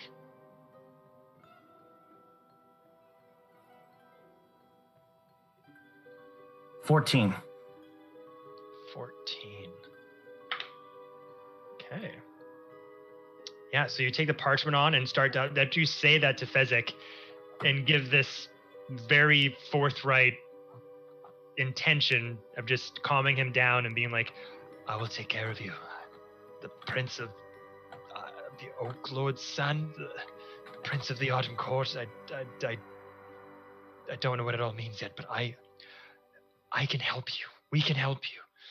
And you say that, and you sort of ask Fiend for the parchment, and then you just start to jot down any information you can about Mithrin Dane and the Autumn Court from when you were very, very young, as this vision was kind of unlocked to you thanks to the Deck of Many Things. You start to subscribe it around as Fezzik starts to compose himself a little bit, wiping the sort of cry snot from his face and his nose. Well, I guess being alive and having one another is better than dead and not enjoying your rich treasure. I guess if you're dead, there's no point in being richer, right? Just looks to all of you for comfort and guidance. Yes. Of course. Strange still writing. Strange transfixed on trying to jot down any memory he can of Mithrin Dane. Looks to all of you as those final few starlights are now going out. You're about to be covered in infinite darkness. Okay, we've come this far. Okay.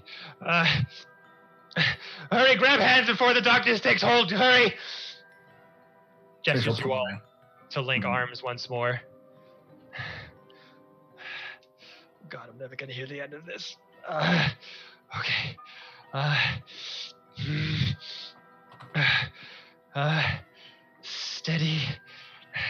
Steady as an oak tree. Standing tall. As you see whatever wisps of light are left over on the concrete, rocky block you stand upon, as the shadow looms itself closer and closer and closer to you, as if a sunset or sunrise is coming up, the shadows and the light getting smaller and smaller, darkness coming to take you all whole. Steady as an oak tree standing tall against the wind. Stay rooted, stay calm, stay sure. All of you, say it with me. Signaling to all of you to say, stay rooted, stay calm, stay sure. Yeah, terrible. I do so. Yeah. Stay rooted, stay calm, stay sure.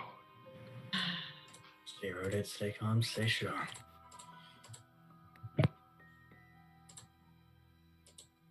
Farrell. Farrell's seething, but she repeats it back through gritted teeth. Rumira. Yeah, she says it. Okay. Sir Strange. Yeah. You'll repeat the words again and again and again. The shadow and the dark light dims away. Infinite black starts to take hold all around you as all the stars, one at a time, blink out. And just as that last star goes out,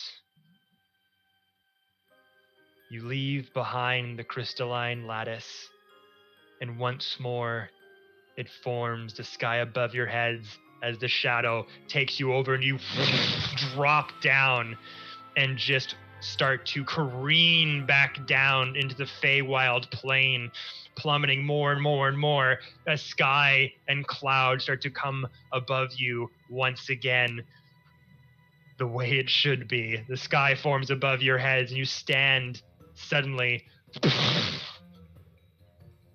upon a great hill. Moss between your toes, warm earth underneath. And as you kind of stand there and see this beautiful visage of greenery and nature all around you, bright sun in the sky atop of this gorgeous grassy hilltop, as you kind of have your footfall, it starts to shake. As the hill starts to grow larger and larger, as the elevation starts to take hold, and you start to careen upwards, as the hill shifts and shakes, you start to realize something as the hunchback visage starts to come up and a neck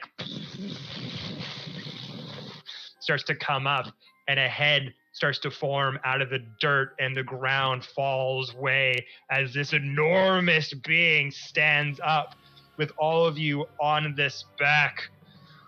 Who goes there? As you realize that you are standing atop of a enormous, massive giant. Oh, shit. And it's there, everyone, that we're going to take our breaks. Woo! Oh! Oh, dear. That first half had a lot of boy. swinging emotions. Jesus Oh, Christ. wow. Someone Yeah, almost I got was- trapped in an imprisonment, and someone Oh, drew the no, cards I and was- bring it back. I was genuinely like, okay, I gotta make a guest character on the break. Cool. I probably would have just got you to take over Wallet, actually, but Oh, really? don't gotta go down that route because everyone's here as we take on the last bit The gang's all here. the Satyr's mission, everyone. Do not go everywhere. We will be back 10 minutes to stretch out the legs, refill the drinks. Don't go anywhere, anyone. We'll be right back. Woo!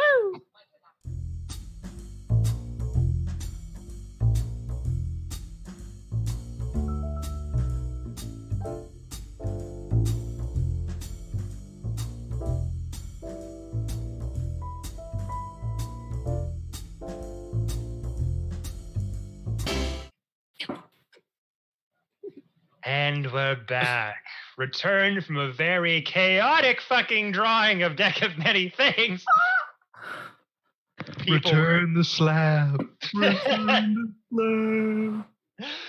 People were seemingly disintegrated, but brought back. But in doing so, the stars are no longer around. But Worth it. go from the second challenge the satyrs put before you, careening down to the earth.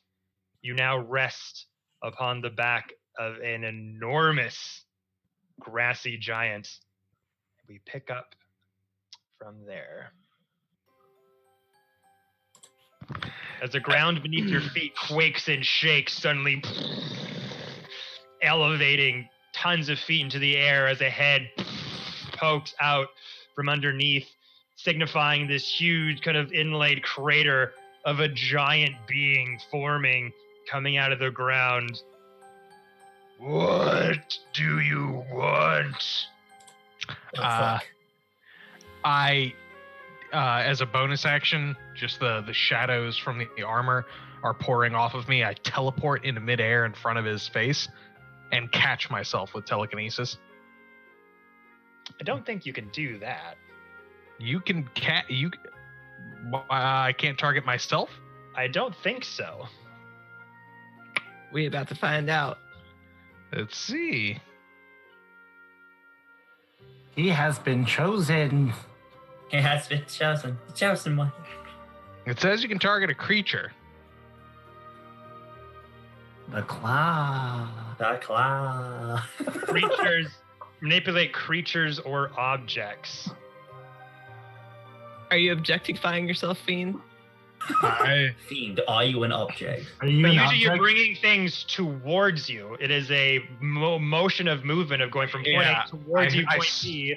So unless you want to flow in the air, go, huh, and fall out of the ground. Well, you can also just hold things. Like I can hold a creature like force choking them, levitating them.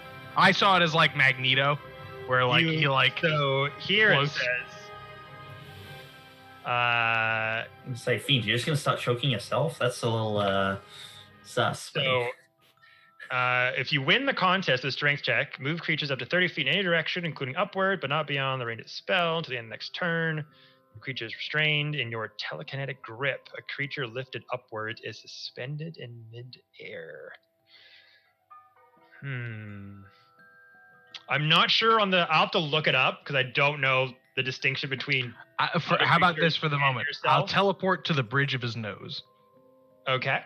So he'll have to cross-eye himself to see me. But I will look into that to see. Okay. Yeah. Sure. Hello, mighty giant. Mighty Jotun, if you will. And these two eyes just kind of go across that, and you kind of plant yourself on its nose, and that shadow cloud kind of dissipates as earth and rock and dirt are kind of just solidifying and pouring out of this massive body.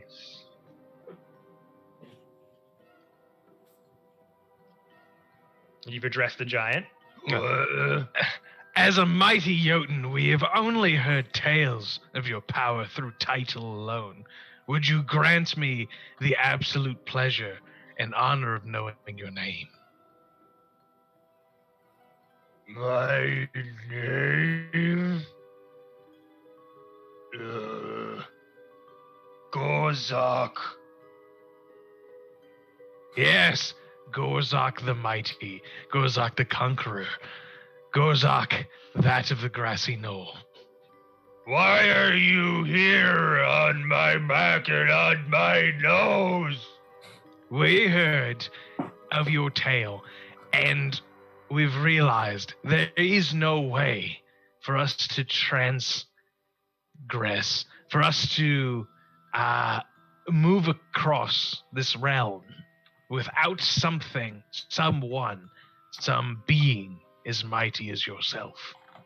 The Fae is but the mud under your feet.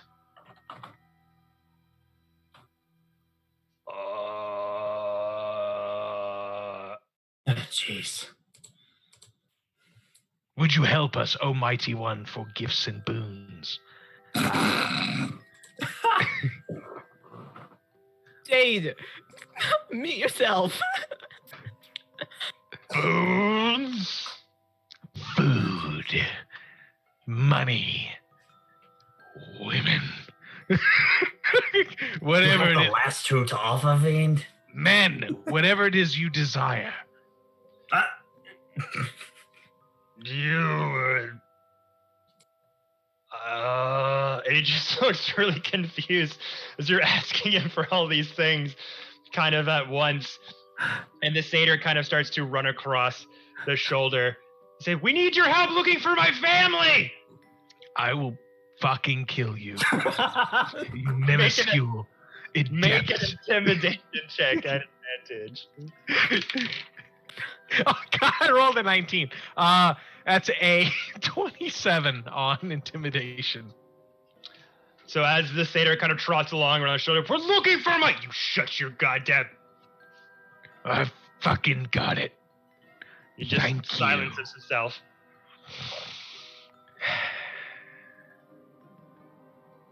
So you're asking, just so I understand, you're this giant that you've just suddenly gone across the back. You're like, oh, mighty one, we've heard of great tales. Will you help us travel around the Feywild and in exchange gives us gifts and boons, money? No, in exchange, women. we will give you gifts and boons. Oh, okay. What tales have you heard? What is the most popular tale of yourself, O mighty one? How could we not have heard it?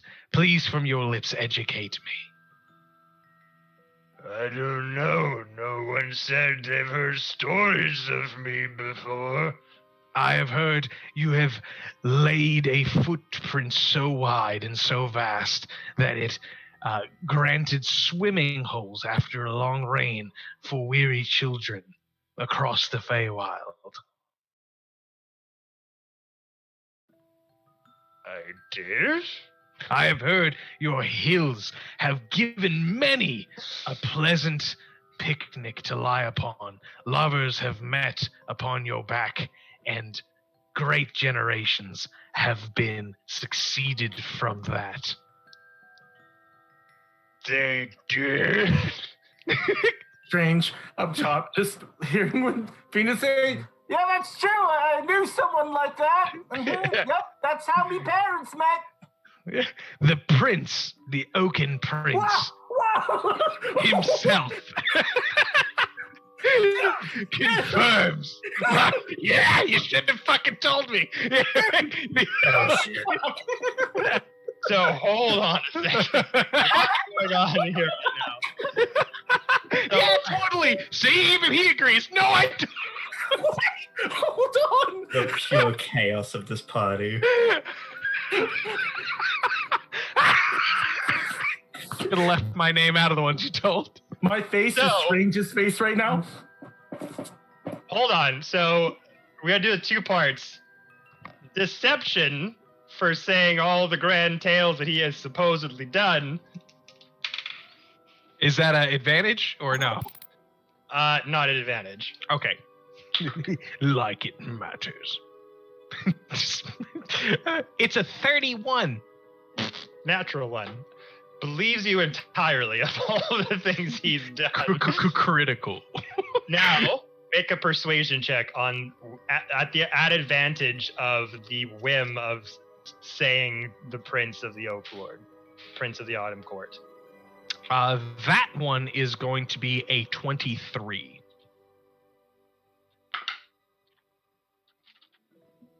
That's some heavy rain. Natural 19. Hopefully this guy's doesn't got a whole lot of intelligence, is it? Hey, John. Hey, John. Yeah?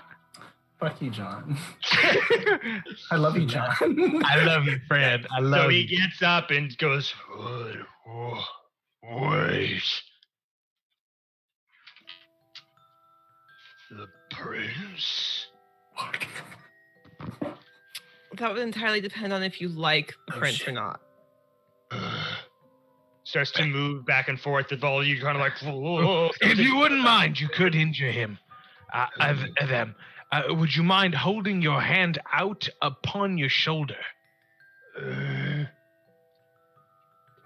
They will grab your finger and you will be able to see them. What the fuck? Puts this enormous, giant, huge hand out, still covered in moss, dirt, stones, and puts it laid out to his shoulder. Does anyone climb aboard? I guess. Oh boy. I don't feel like we have much of a choice in this. Fiend just confidently is like, come on, it's fine. Ramira crawls into their This giant's just gonna be like, okay, no problem. I'm gonna walk you across the land. And we can kick Fezzik off his freaking body. I feel like you're going to go on. Yeah, I guess. Who goes on the hand?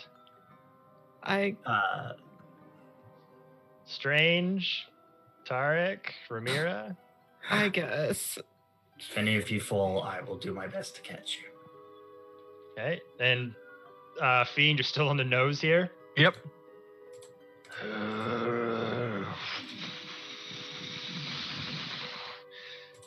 The hand waves across and brings it more into view. Can you move off my nose? You just Hard to see. just poof of shadows in front of his face and a poof of shadows onto his hand. As the puff of smoke dissipates, Shield. goes into Oh my god. his hand. The spit and the mucus from the giant just Oh. flies all around, hits parts of the dirt, flies across different trees and branches, fall all around. As you cast shield, it suddenly just kind of whiffs around you, brings you all close in. The satyr kind of shaking, wanting, you can tell, pleading that he wants to tell this giant that he's looking for his family, but just keeps looking up at Fiend. And it's like, This is gonna be a Marshall to Barney slap if you don't.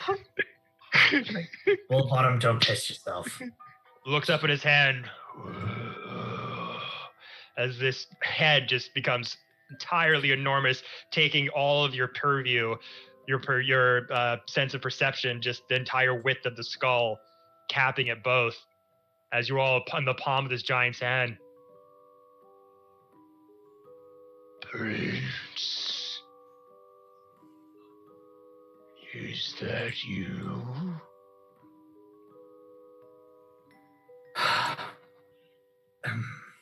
Sir Strange moves a bit forward from everyone else. Hello. Looks at Fiend. Hello. What? That information wasn't to be used in times of need. Not yet, I don't think. It's kind of big. And So much shinier than when I last saw you. He's a friend. maybe. You're welcome. Last saw me. I was a guardian of the border that separates the Autumn Court from the rest. Oh, Look different now. yeah. That's sort of what happens, when a young fae is sort of kicked out of their home and into the wild, You change. Is that where you went? That doesn't really matter right now. How's father?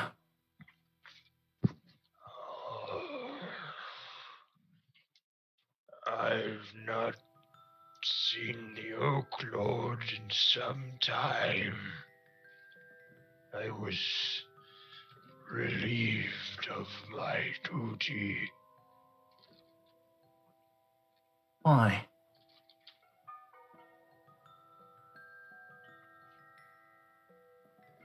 Just this hand just kind of Holy this huge wind kind of blowing back. I do not know. Shortly after the battle, he no longer had use for me. Strange kneels and pats the hand. And don't know how, but almost out of nowhere, well, I do.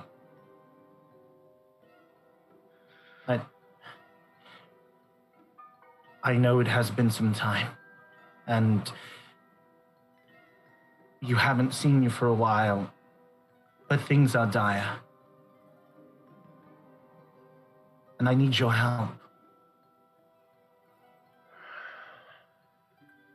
The prince in my land, on my home. You must come. Come inside, all of you. Be a guest in my home. It would do me a great honor, my liege. Prince. Wow. Yes, that would be great. Looks at Fiend. Thanks. You're welcome. Maybe, Granting maybe you an I'll- audience with an old friend. You know, I will. it's such a gift. I will protect you. I'll protect all of you Oh, thank you. from the harms of this world. Come. An ally, that's good to have. And he starts to move as you kind of start to see the inlay of the crater of his body as the crater kind of goes in several feet down below. You ever been in a bird cage? I feel like we're about to be in a bird cage. But this Oh, the massive hand potato. goes in the dirt and starts to claw away at all of the many feet of the earth as this sort of in this compartment almost like starts to open underground. This huge crater emerges more still as the home of the giant starts to happen in front of you, emerging out of the earth itself. And you start to see this cozy, sort of dark, damp, and warm place as the ogre starts to, or the giant starts to show you his home under the hill.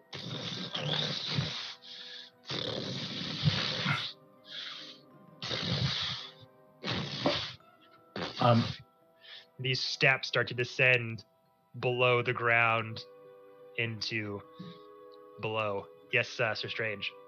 Strange is, as this is happening, Strange is going to look at the giant and going to call out, "What news of the other courts?"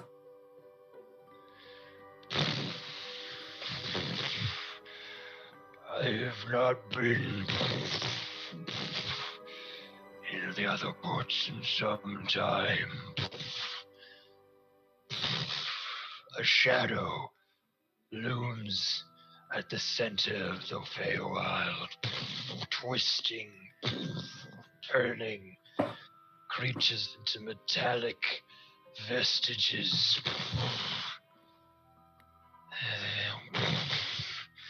This darkness separates the courts from each other, isolating them still.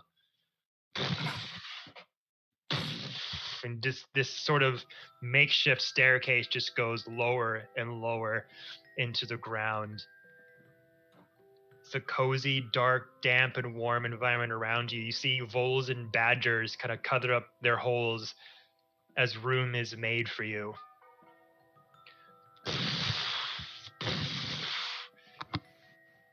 Lower and lower he goes as he starts to put you down into this huge crater underground, sort of sphere-like home of this giant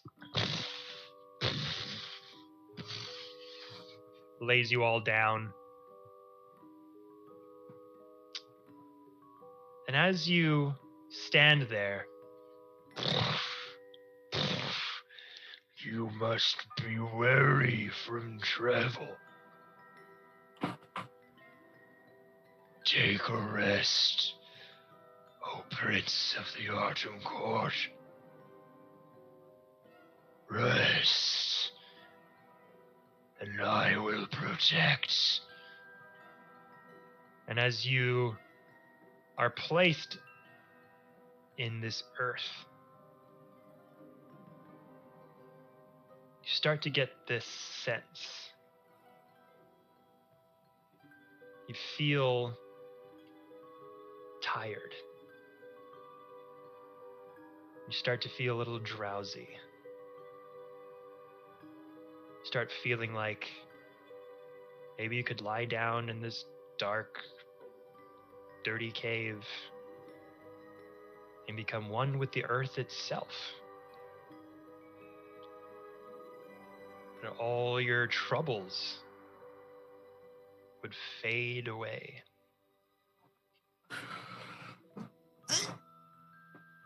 As you look up above in the exposed hole, you spot a great black bird circling overhead. And as you all look up, the satyr starts to Talk to me. looks over to you, Fiend. Don't look at him. Speak.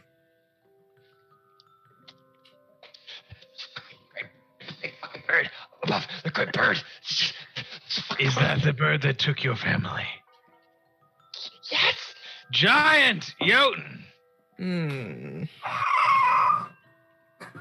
And as you say out its name, or call out its name, you all spot that great black bird circling overhead. And you start to feel sorry, almost, for that bird, as it shall never know the peace that lies so closely within your grasp.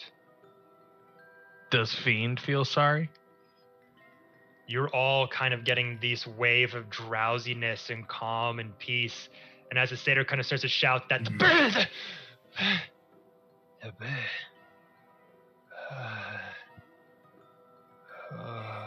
it starts to get drowsy and starts to sit down. Ramira, Can I make any kind of check to see if there's any like magical hoobity-wobbity happening? Hoodoo whoppity. you can, but after you all make a constitution. No. Saving throw. There it is. You all get a +4 saving throws, right? Yep. Natural 20. Oh, near enough. Near enough. 22. I got a 19. Close. I can't see 16. that funny. So what?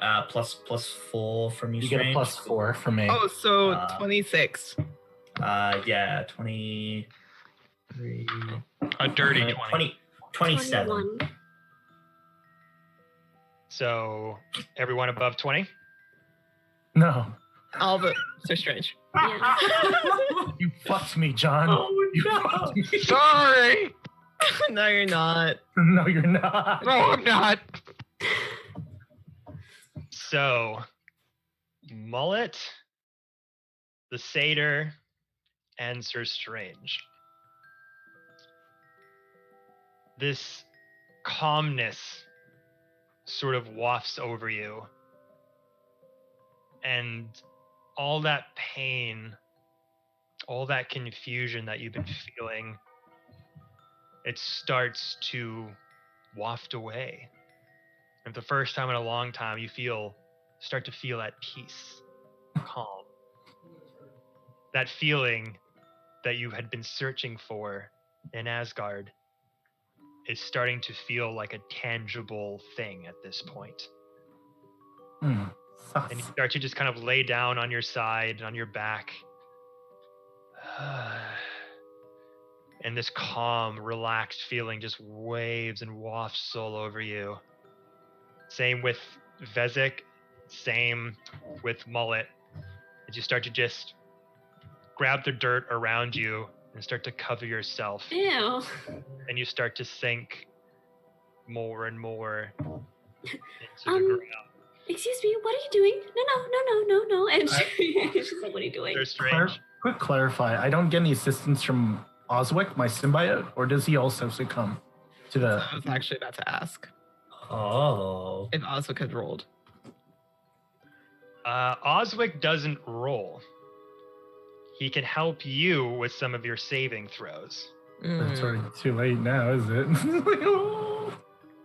Which, let me see really quick here. So I sent you the Dark Gift stats. Bring it up here.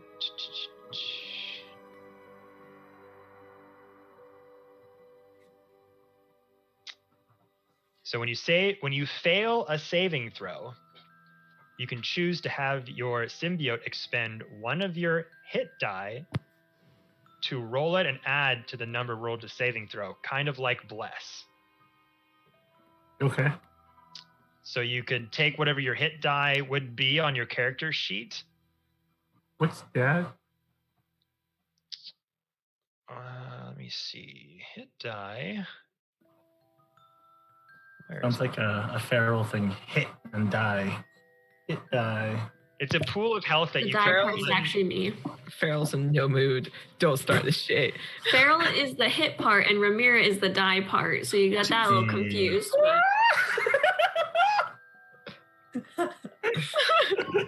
My favorite is just looking over to the occasional Kevin, like acknowledge it, and then just going back to whatever they're doing. Let me see here. Does anyone know where the hit die are in D&D Beyond? I believe Top it. right. Yeah. If you take a short rest, or if you click on short rest, it'll tell you how many you have and what they are. There you go. I got So- a 1d10 plus 3, total 15. There you go. So you can expend one of your hit die, so 1d10, Okay. and then add that result to your saving throw. Okay. So what did you originally get? It was like a 16? Yeah. It was 16, so you rolled 1d10. So roll 1d10 and add that to the result.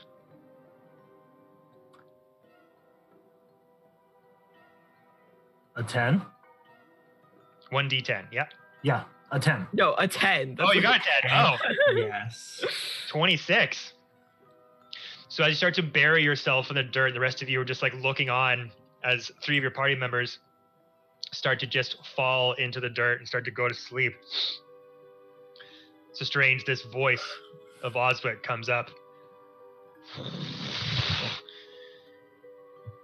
This is not your prison, boy. We make our own luck.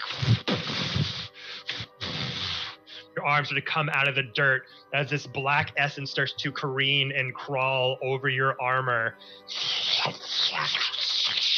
covering the silver visage of your paladin armor, becoming black as night, and start to just pull you out. Also, at the same time, pulling away that feeling of relaxation, of calm and being at peace. And that stupor flies away. Ramira, you wanted to make some sort of check to see like what was going on? Yeah, just to see if like it's from the giant or if like what the deal is. Make a nature check. Ooh, well, I'm not real good at those, but I'll do my best. Sucks. 9. 9. Don't have a very good like exact grasp of if the giant is doing this or the earth is doing this, but there's some sort of connection between this giant and the earth below, as that wafting feeling kind of comes towards you, as tranquil, like a tranquilizer coming through you and just making you want to just be at peace and calm and maybe just take a little bit of a rest and just fall into the ground more and more as you see the Satyr Vesic and Mullet just sort of fall into the ground, and part of it like pouring the dirt over them as dirt kind of crawls around them and sort of sink more and more into the ground. I lean over to Fiend and very quietly whisper, I realize that this the new friend of yours, I don't think we're supposed to stay here. I mean, they're getting buried alive. And she's going to go over to Mullet and start unburying her. Okay. Here, let You me. go over. Oh, yes, the druid probably can do this. I was just gonna use mold earth. Yeah, she steps away. Okay. Flicks You the dirt. mold earth. You start to flick the dirt and turn around as the giant's back is kind of turned at this moment, looking like he's going to go back up to the top. You mold the dirt as dirt sort of goes away and comes back. Move it away, comes back. Looking down, are you doing this to Mullet? Yeah. Looking down at Mullet as they're sinking, they're coming down and coming back up and then back down. It's better here. It doesn't hurt anymore. We Hurts a need to pain in get the out of leg. here. Roll down in the ground. Make me an insight check, Farrell. Yes. Oh, that's a 19 plus. Where's my insight? 3, so 22. 22.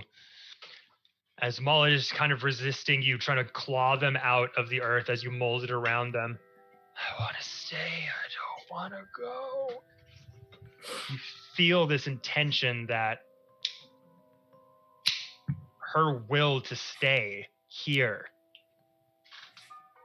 is what's causing her to continuously be buried and go into the earth even more.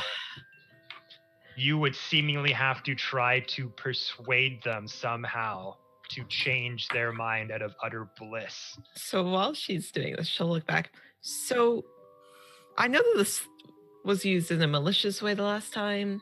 I'm going to need to convince them.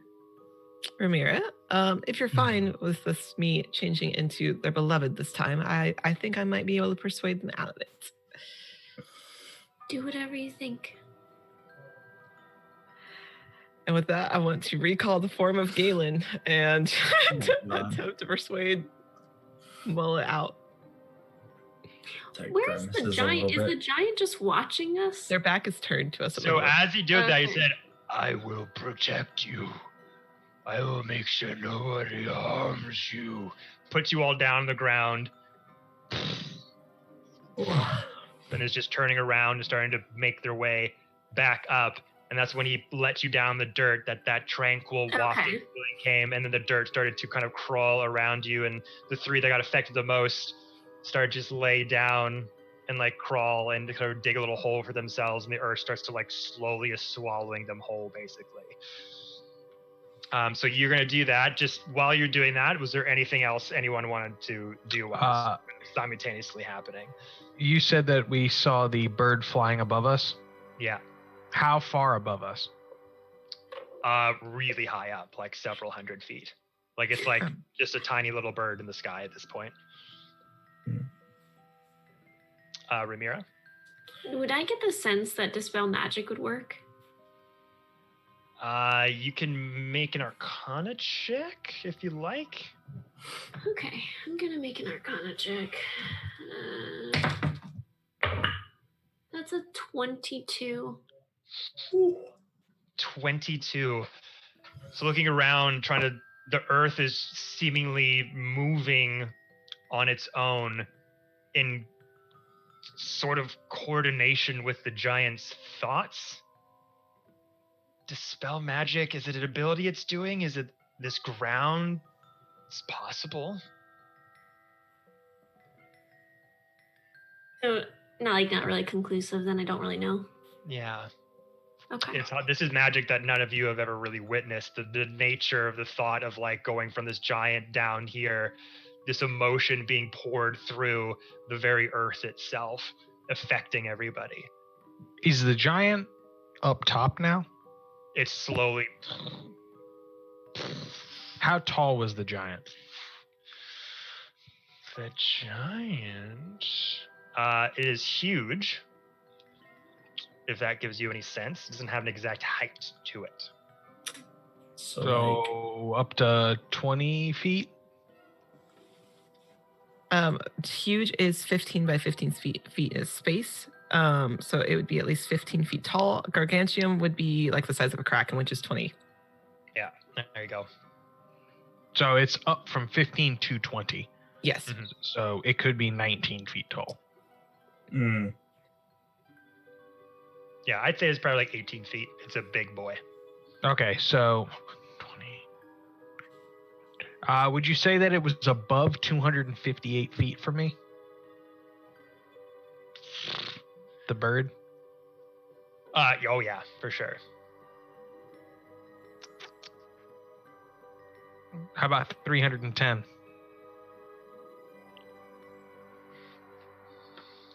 These calculations, though, John. Oh no.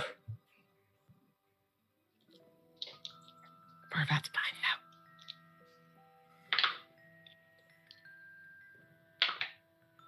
$450. Okay. I go and reach in and pull a door handle and walk Okay. through. I Shit. go up 450 feet onto the bird's back. Okay. Walk through the doorway. So we're leaving. Mr. Fiend left. Let's see what happens.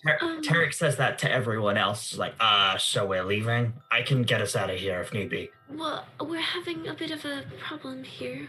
If you all keep the dirt. Mr. Fiend had just kind of like put his like his finger up like this. Like, give me a moment. Let's see if I can drive this bird. Yeah, where did Fiend? Where did Fiend go? Oh So I'll get to Fiend in a second as you just see Fiend's like, I'll be right back. Carve that sort of green and light energy door into the dirt. Pass through and just is gone. And the internet said this was useless. Well, the internet's wrong. So we'll get back to you, John, in a second. So do you just see Fiend just leave through a door? I'll be right back. Goes through.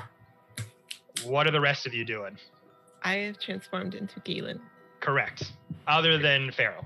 I am moving dirt. Yeah, And I am. Farrell, Yeah. I'm like sweeping the dirt off as Farrell recommends, and she's like, "I'm trying. I don't know how to do it." Yeah.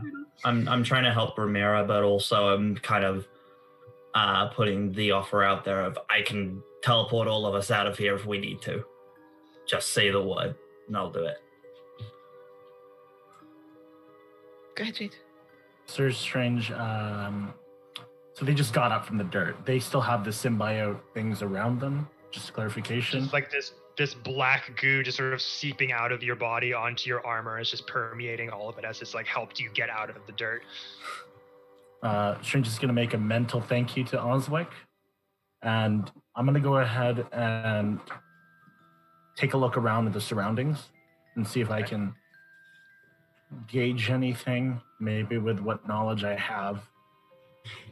Okay, make a perception check. Tarek and Ramira, you're just kind of like trying to dig up the dirt, trying to get the satyr out of the ground as the dirt's just kind of pouring in. Like you're trying to help them up and they just get pulled in more. Yeah, 5, 3. And Farrell, you go over to... sorry, Sir Strange, you rolled a 3. Oh, Okay. Farrell, you go over to Molinus, who's just, it doesn't hurt anymore. As they roll around, and you transform yourself into Galen, her falling lover. and she kind of will glance back to the others, like, "This is going to hurt, just so you know." I'm not looking. And then she'll lean down. Galen, my love, it's time to get up. Come on, the kids have already woken up and you're running around. Come on, you have to get up. I need help. Ouch. And as those eyes, the dirt sort of roaming around their body and start to collect around their neck, I know it's soft nice. voice. I know it's nice, but I need your help around the house. Come on. Galen. If you don't get up, I'm going to send the kids in here to wake you up. I need you to roll a persuasion check at advantage. Yeah. That hurted. That's 11, and that is a 17. So 17. 17. I think Farrell will kind of reach out and brush the dirt off of her cheek. Come on, love. You also got inspiration just now from the chat if you wanted it. Hey. Let's go chat. You all are wonderful, you guys. To go up to Mullet's face and wipe the dirt around, kind of start to dig under the shoulders and get them out from the ground. Kaylin. Just what you want. And Farrell kind of like have her voice go back to that of Farrell's just, I'm sorry. You got sucked into the earth and it was trying to bury you. I didn't know how else to get you up. I think she'll transform back slowly as to like not break the illusion too quickly. Just a very slow transformation back. I'm sorry. I knew she was the only one that you would listen to. I think Farrell will reach out and put a hand gently on her shoulder. Someday it'll be real. We just have to work through this. So don't give up so quickly. You're not ready for the earth yet.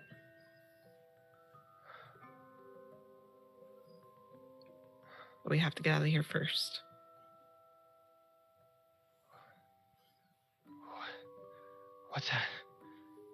What's happening to everybody? The earth tried to eat you. What? You got really sleepy. As I put gesture over to the sailor who I've not yet done anything with. Just hands just poking out of the ground. I have started pulling him out at that point. Like once Mullet was out, I would have switched over. Yeah, I'm also trying to get the satyr out. Okay, as you're doing physical pulling, again, you can get them out a little bit, but the dirt seemingly... Cool. You have to seemingly convince them. Does anybody know anything about the satyr? Rats of unusual size? I don't believe they exist.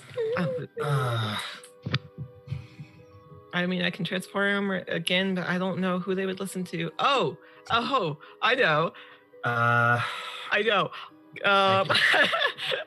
I could try. I have an idea if that doesn't work. Jane Doe Fawn 1. Background Fawn. Okay.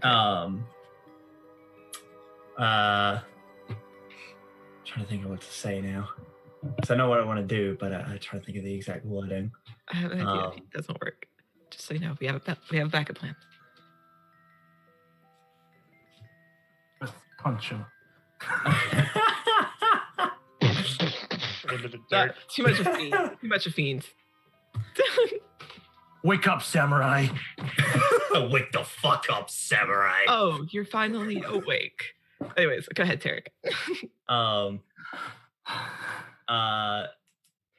Yeah, he'll just use thaumaturgy to make his voice sound kind of almost similar to how Strange sounds when Osric speaks for them.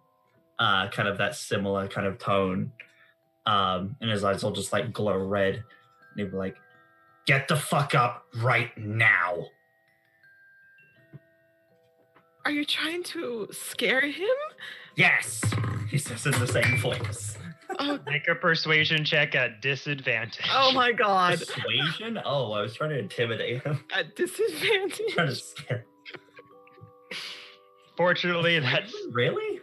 that's the skill check. You have Yeah. to convince them That's not gonna to come work. out of the I was trying to ground. intimidate him. Get the fuck up! Okay, Yeah, that's what I was trying to do. I was trying to scare him. I do have a backup plan, Tarek.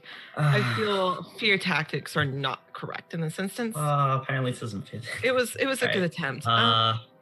Would you Right, mind if I hold try? on. 14. 14, yeah, not enough, unfortunately. As you just That's scream, what I was trying wake to up! do. Get up! the satyr's body just you're rolling, trying to keep the dirt off from I never get to intimidate anyone. trying to find the right circumstances. I've tried. That's what yeah. So, to recall, his family was turned into ravens? Yes? Yes. Cool. Farrell's going to wild shape into a raven. Yep. Back into her small raven form as she walks over and just starts annoyingly squawking in different tones, trying to imitate a flock of ravens. You know, like a family of them. Okay. A murder, if you will. A murder. It is A called murder. It's called a murder. So basically, she's trying to remind him that his family is birds. He has somebody to look for. That's a crows. Ugh, it is crows. Ravens is something else. You're right. I was mistaken. I don't know what ravens are called in a group. So as you transform yourself into a raven and start to just caw in various Conspiracy. tones around, as this dirt, whatever this is, requires a very specific emotional attachment to be able to get someone to get out of the stupor, you just start to caw in multiple different voices and pitches, hopefully trying to signify that maybe the family is nearby. Make a persuasion check at advantage once more. All right, that's an 11, and that is a 19. Okay. It's a good thing I had advantage. And then persuasion, yeah, so 19. So. As you start to say that Gua, if you will. squaw indeed. And you start to just see the body as the two of you, as Tarek and Ramiro kind of keep the dirt away from the face before it starts to swallow it whole. What? They're here. Pulls up. They're here. They're here. She What? slowly. Not yet. That doesn't mean they're gone. It just means not yet. And as they kind of perk up from up top, you see Sir Strange kind of looking around this dank, deep, dark cave for any kind of signs of anything of where this thing might have come from. But at that point, the giant has gone to the top of the precipice and is starting to I think we have bigger Dirt. issues. back into the ground. Keep you safe. Tarek, you know that thing that you mentioned? Gotta run. Gotta go fast. Wait, how many can you move with Exactly the right amount. including Mullet and Yes, I can Isaac? move myself. And I was fly like, really 'cause Pharaoh quickly, can so if fly. the feet got himself out, so I because can. I was like, Pharaoh can fly if you don't have enough. That's why I was like, if I need to get out, like tell me. Strange can also do something. Okay, Yeah, cool. I'll teleport everyone. I can go 120 feet. How far up is the opening to this cave? The opening is probably like 50 feet. Oh, okay. Oh, okay. Cool. Yeah, I'll teleport everyone up onto the ground just outside the cave. Thank you, Tarek. Welcome. Now, what are we doing? Oh, he was like, oh, you could take a nice long nap, and then I thought we were gonna get a nap for real, but we didn't get one. He was gonna Nope. lock us in there forever. Yep. And where's We have to go Fiend? right now. I don't know. As you say that, as you say, where's Fiend? Suddenly we transition to Fiend going through that dimension door, falling through, suddenly free falling in air, landing on the back of this gigantic raven, going through the wind and the cloud above.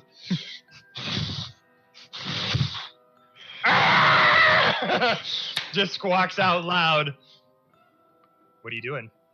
Bonus action. The Hound of Ill Omen appears on its back. And then Mr. Fiend, make a wisdom, I believe it is, saving throw. DC 20 at disadvantage. Okay. Fiend's holding on to these gigantic feathers, hoping they don't give way. What's the save again? Wisdom, DC 20 at disadvantage. That's a 2. Dominate monster. It's an 8th level spell. For 1 hour, you are mine. As the Shadow Master starts there, you grab just a handful of feathers. You are mine. The shadow cloud emanates from your being, covers all around, and anyone who's looking up just sees this puff of smoke forming above as the dirt and the earth is careening towards you. Swoop the dominant person has seemingly taken place on this massive rock that you are riding. Swoop down, save my friends. That's an order. The hound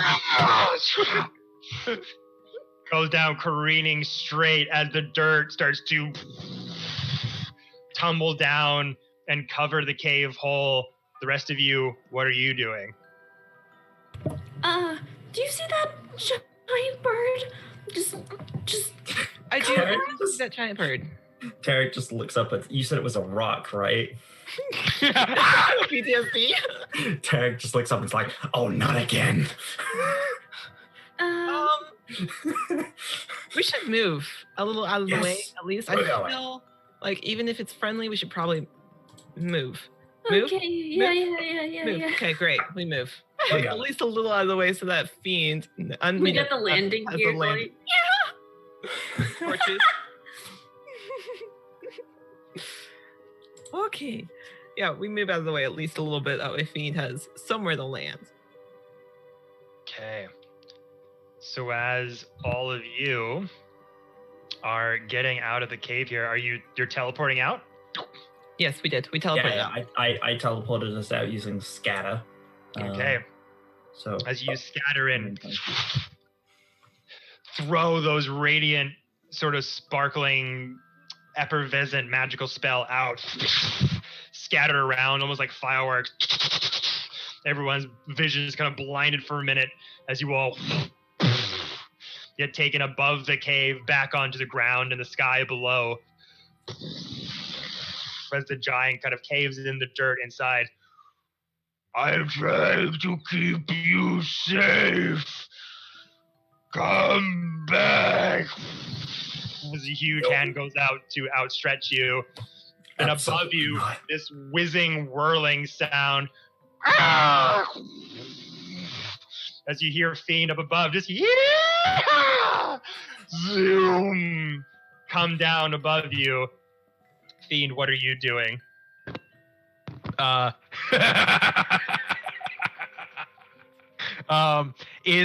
I see the giant? It's getting a bit like you're very high up and you're just barreling down. It's getting closer and closer to your vision. 120 feet? Around there at this point. Big fucking fireball. He hurls giant fucking fireball at the giant. Keep him Okay. at bay. Dexterity saving throw from the Jotun. Just trying to, protect you guys. Yeah, he's made trying it to put us into the Why forest. are my rolls so low all the time? What do you mean all the time? That's a lie. This is the one time that we have done good as a group, okay? You can't take this away from us. We've got John luck tonight. It's like, let us have our one. God. Yeah. Okay, that's it is 38 fire damage. It's just boom. He nails the giant as the rock swoops down to save his friends. The Raven Rock, the whatever the hell it is. Rock this way, if you will. The rock this way. So you're upon this gargantuan monstrosity of a bird. It's got 2 talons. It can't pick everyone up. Oh, I commanded it to save my friends. If it's got to land so they can climb on the top of it, then that's what it's got to do. That's why I hit the fucking giant with a fireball, hoping he would stumble back to give us time. Okay. This has been, I think, the most chaotic session for me. As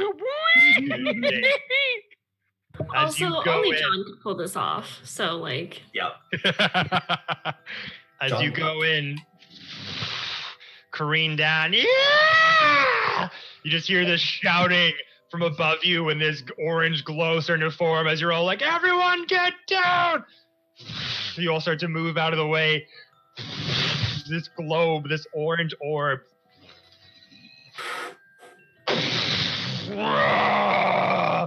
This massive yell, guttural, hits away the moss and the dirt and the stone, and you start to see this darker tone from underneath. This noxious gas cloud starts to form off of the body of this enormous doom wake giant as you see sort of galaxy, like not galaxy, but like the visage of what a galaxy looks like, those gaseous sort of purples and bright blues sort of forming along its body and these sort of clouds grasping around it. Yes, Sir Strange. How far are we away from the giant? At this point, kind of getting away back from it, 15, 20 feet. Okay. I'd like to do something. Okay, let me go through the order here. So, Fiend throws that fireball and the giant hits in the shoulder. I just wanted to protect. And just screams out and it looks like it's getting ready for a defensive stance. Sir Strange, what do you want to say? I'd like it to make a charisma saving throw. Okie dokie. What are you attempting to try to do here? 4th level, banishment.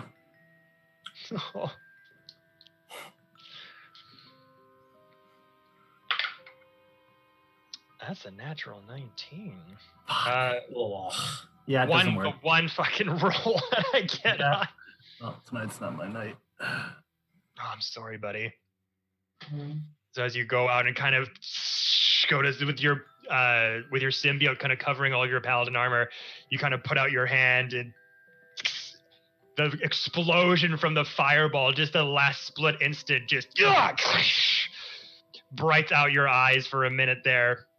You're not able to get a good point on the giant.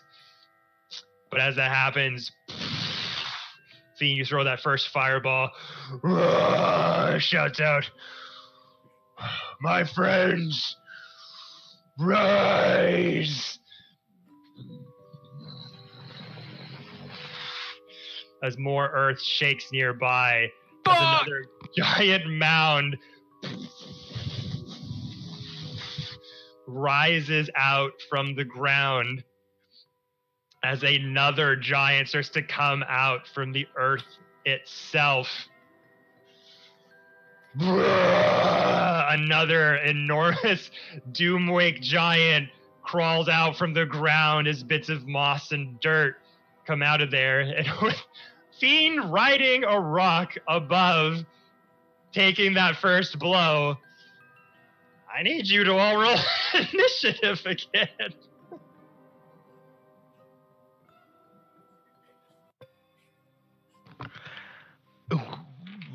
but what if? Hear me out. Moto. What if take we a long just took a little nappy nap? So You know? here's the thing. I'm not blaming you, John, but I'm also blaming you, John. It's not my fault that I saved that I'm trying to save you all from a giant I was gonna say who wanted you to return to the earth. I blame you for the initial, but talking to the giant like that and convincing him. However, I do appreciate that you are not riding the rock.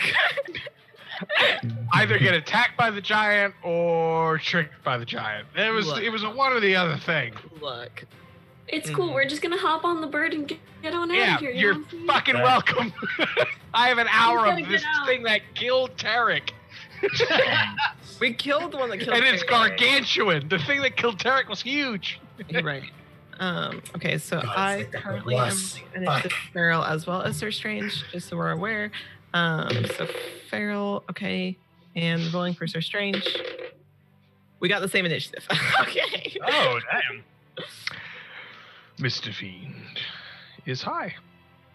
on life, There on is drugs. cocaine. He's Wings high. of an eagle. Okay. The wings of an eagle. Yes. High above the ground, we'll go with. I'm Okay. trying to find my rock token, but that's I currently have. Vesemir was so good in the Witcher movie. He reminds me so much of like a young Mr. Fiend. Okay. What is There was a Ramira there too. we? Don't mock my friendship, Jonathan.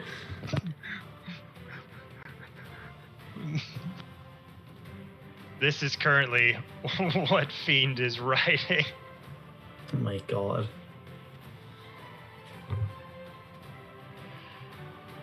Yeah!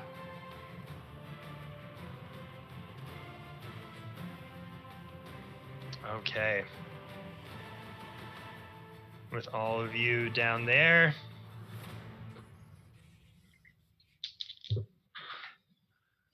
God Okay, this is gonna be interesting. damn it. Just straight Cade 6. Oh, hell yeah. All right. Here we go again. Here we go again. Here we go again. 25 to 20. 20. Oh, trust. I didn't roll. Jeez, 21. sorry. Oh, never mind. 20 to 15. No, I was 20 in case Yeah. we... Okay, cool. I got that one. 15 to 10. So both Feral and Sir Strange got 13. We both have the same dex. However, I'm playing both characters, so I will say Feral first, then Sir Strange. Okay. I was for sure waiting for you to go, Remy, changeling. Okay. Let me change. Wow. Mullet 1. Tarek, what did you get? 8. 8. Okay. Well, they didn't roll so great either. So This is going to be over quickly. Cosmic giants, cosmonauts, if you will. See, the thing is, I have Sir Strange's stuff in my stuff because that's where the lovely Jade has put it, is in my campaign stuff, in my sharing link. So now I'm looking at it, I'm like, I don't know what Sir Strange has. I feel like, is this how you felt playing Ramira, John? Muhaha. Okay, No. great.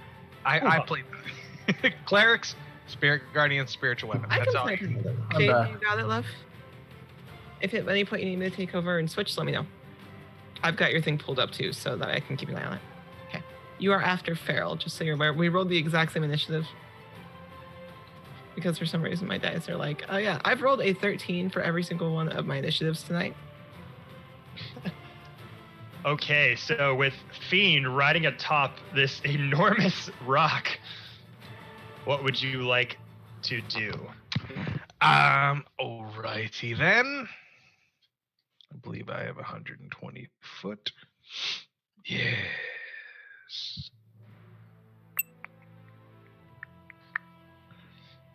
Wisdom it is. Okay.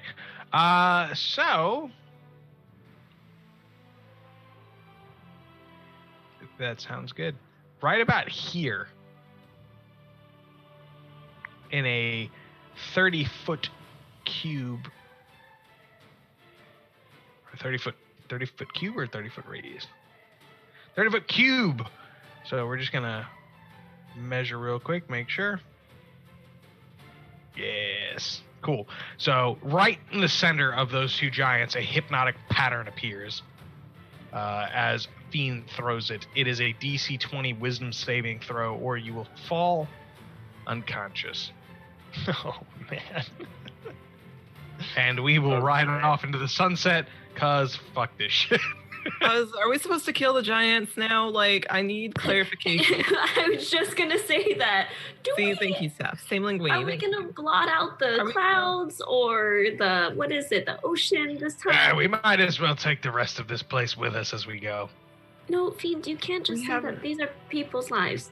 We haven't gotten even to the courts. People, things. Look, we haven't even gotten to So, John, sorry, what was the saving throw? 20.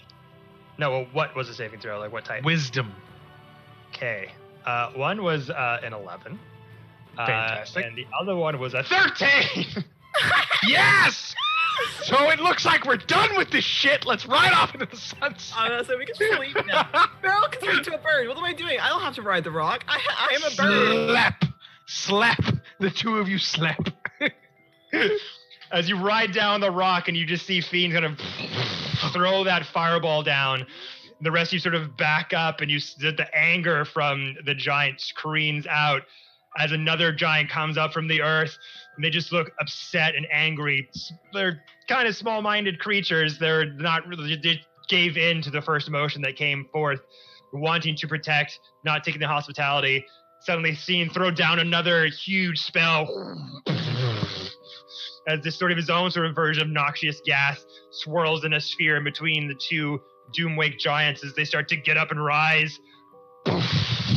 He swings by, flies by on the rock.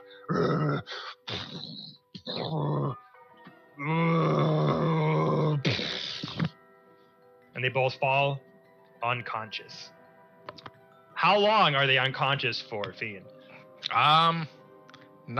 Probably not very long. 1 minute. Cool. You guys got 10 rounds. Get up on you. Cool. I'm going to wild shape into a giant eagle. Okay. So, Fiend, you come down on your rock near the party.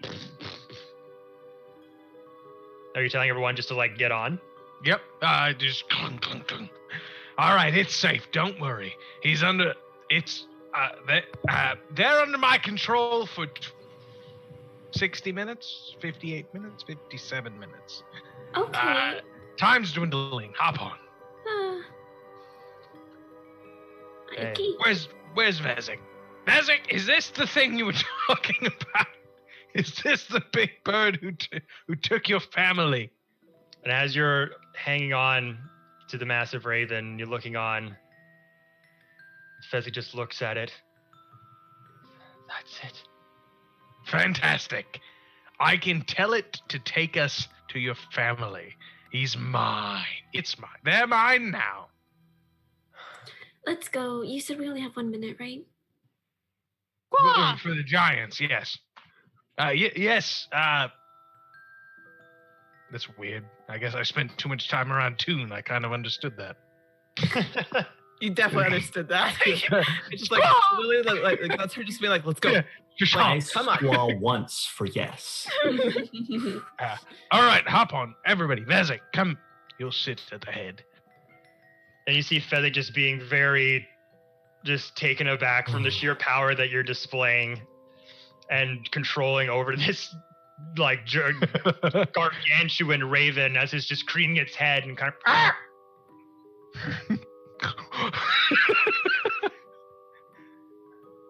Can we all fit? It's a gargantuan. Okay. Huge. Okay, so we Run get its on. back and someone could like get on its talons. Like an ancient dragon. Eric will go in its talons. Okay, let's go. All right then, you big, ugly, dumb bird. I can say this because it's under my control. Take us to this goat man, Vezek's family. The ravens, the people you've stolen. This really isn't adding to your god complex, is it, Fiend? No, that's an order. There it As is. he just like, and magic appears around his fist. And as you say that, as everyone starts to hop on to the feathery back and wingspan, as some get in the talons of the raven, Fezzik just looking apprehensive at this huge thing that took its family, and just sort of haphazardly gets on. Take us to his family.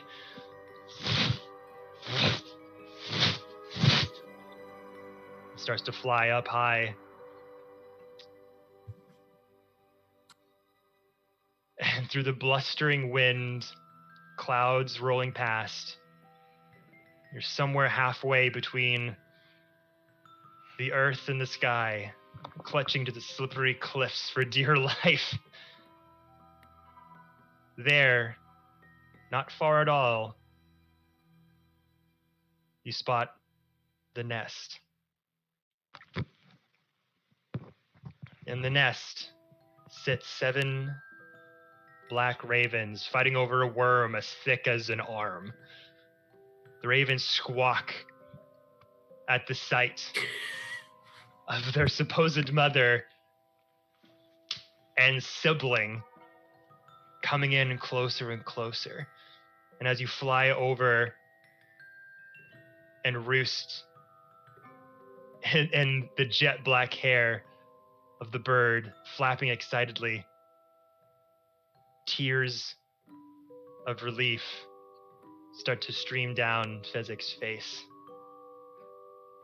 as the ancient raven slams down onto its empty nest, big enough to swallow an entire man whole. The mountain shakes with every step of the great talons. And as it lands in the nest, you found them. You found them. Gets off instantly and starts running towards the ravens. Wait. Raven, I command you, release his family from the spell you have. And as you shout that at the raven, you all look upon the nest. Feathers start to shake and quiver. And it's at that point, everyone, that we're going to end the stream a little bit early today. Excuse me, sir. But I wanted to know if they turned back into satyrs or not. Here's the thing. I'm a little concerned and worried that they are not what they say they are. Right? Watch them be something That's why creepy. I think they're just going to eat Vezek, and we're going to be out. Oh, even after that moment where I brought him back from the third family. Now we're gonna end it there, just because next part might go on a bit longer than our end time. So I think some of us are a little bit exhausted today. So we're gonna just call it there today. See if that was. The Jesus. chat would like to know, how high off the ground are we currently standing? I don't know currently. We'll get back to that when we come back next week. Thank you, chat, for asking that question. That's a Wonderful. valid question. So, thank you for that. Yeah, they're currently on this nest on sort of a rocky hills, on a rocky sort of mountainside. But I will get to all those distinctions next week as we take it from here, from the final challenge of Vezek the Satyr and the Feywild adventure. But thank you all so much, as always, for coming and hanging out with us nerds every Monday. We really do appreciate it. Hope to see you all at Gen Con in September. It's fast approaching every single day. But yes, thank you all. Thanks for coming on our little Feywild romp. Hope you all had a good time. Till next time, we'll see you here next Monday. Same bat time, same bat channel. Stay safe, wash your hands. See you later, nerds. Bye-bye. Bye. Have a wonderful time. Bye.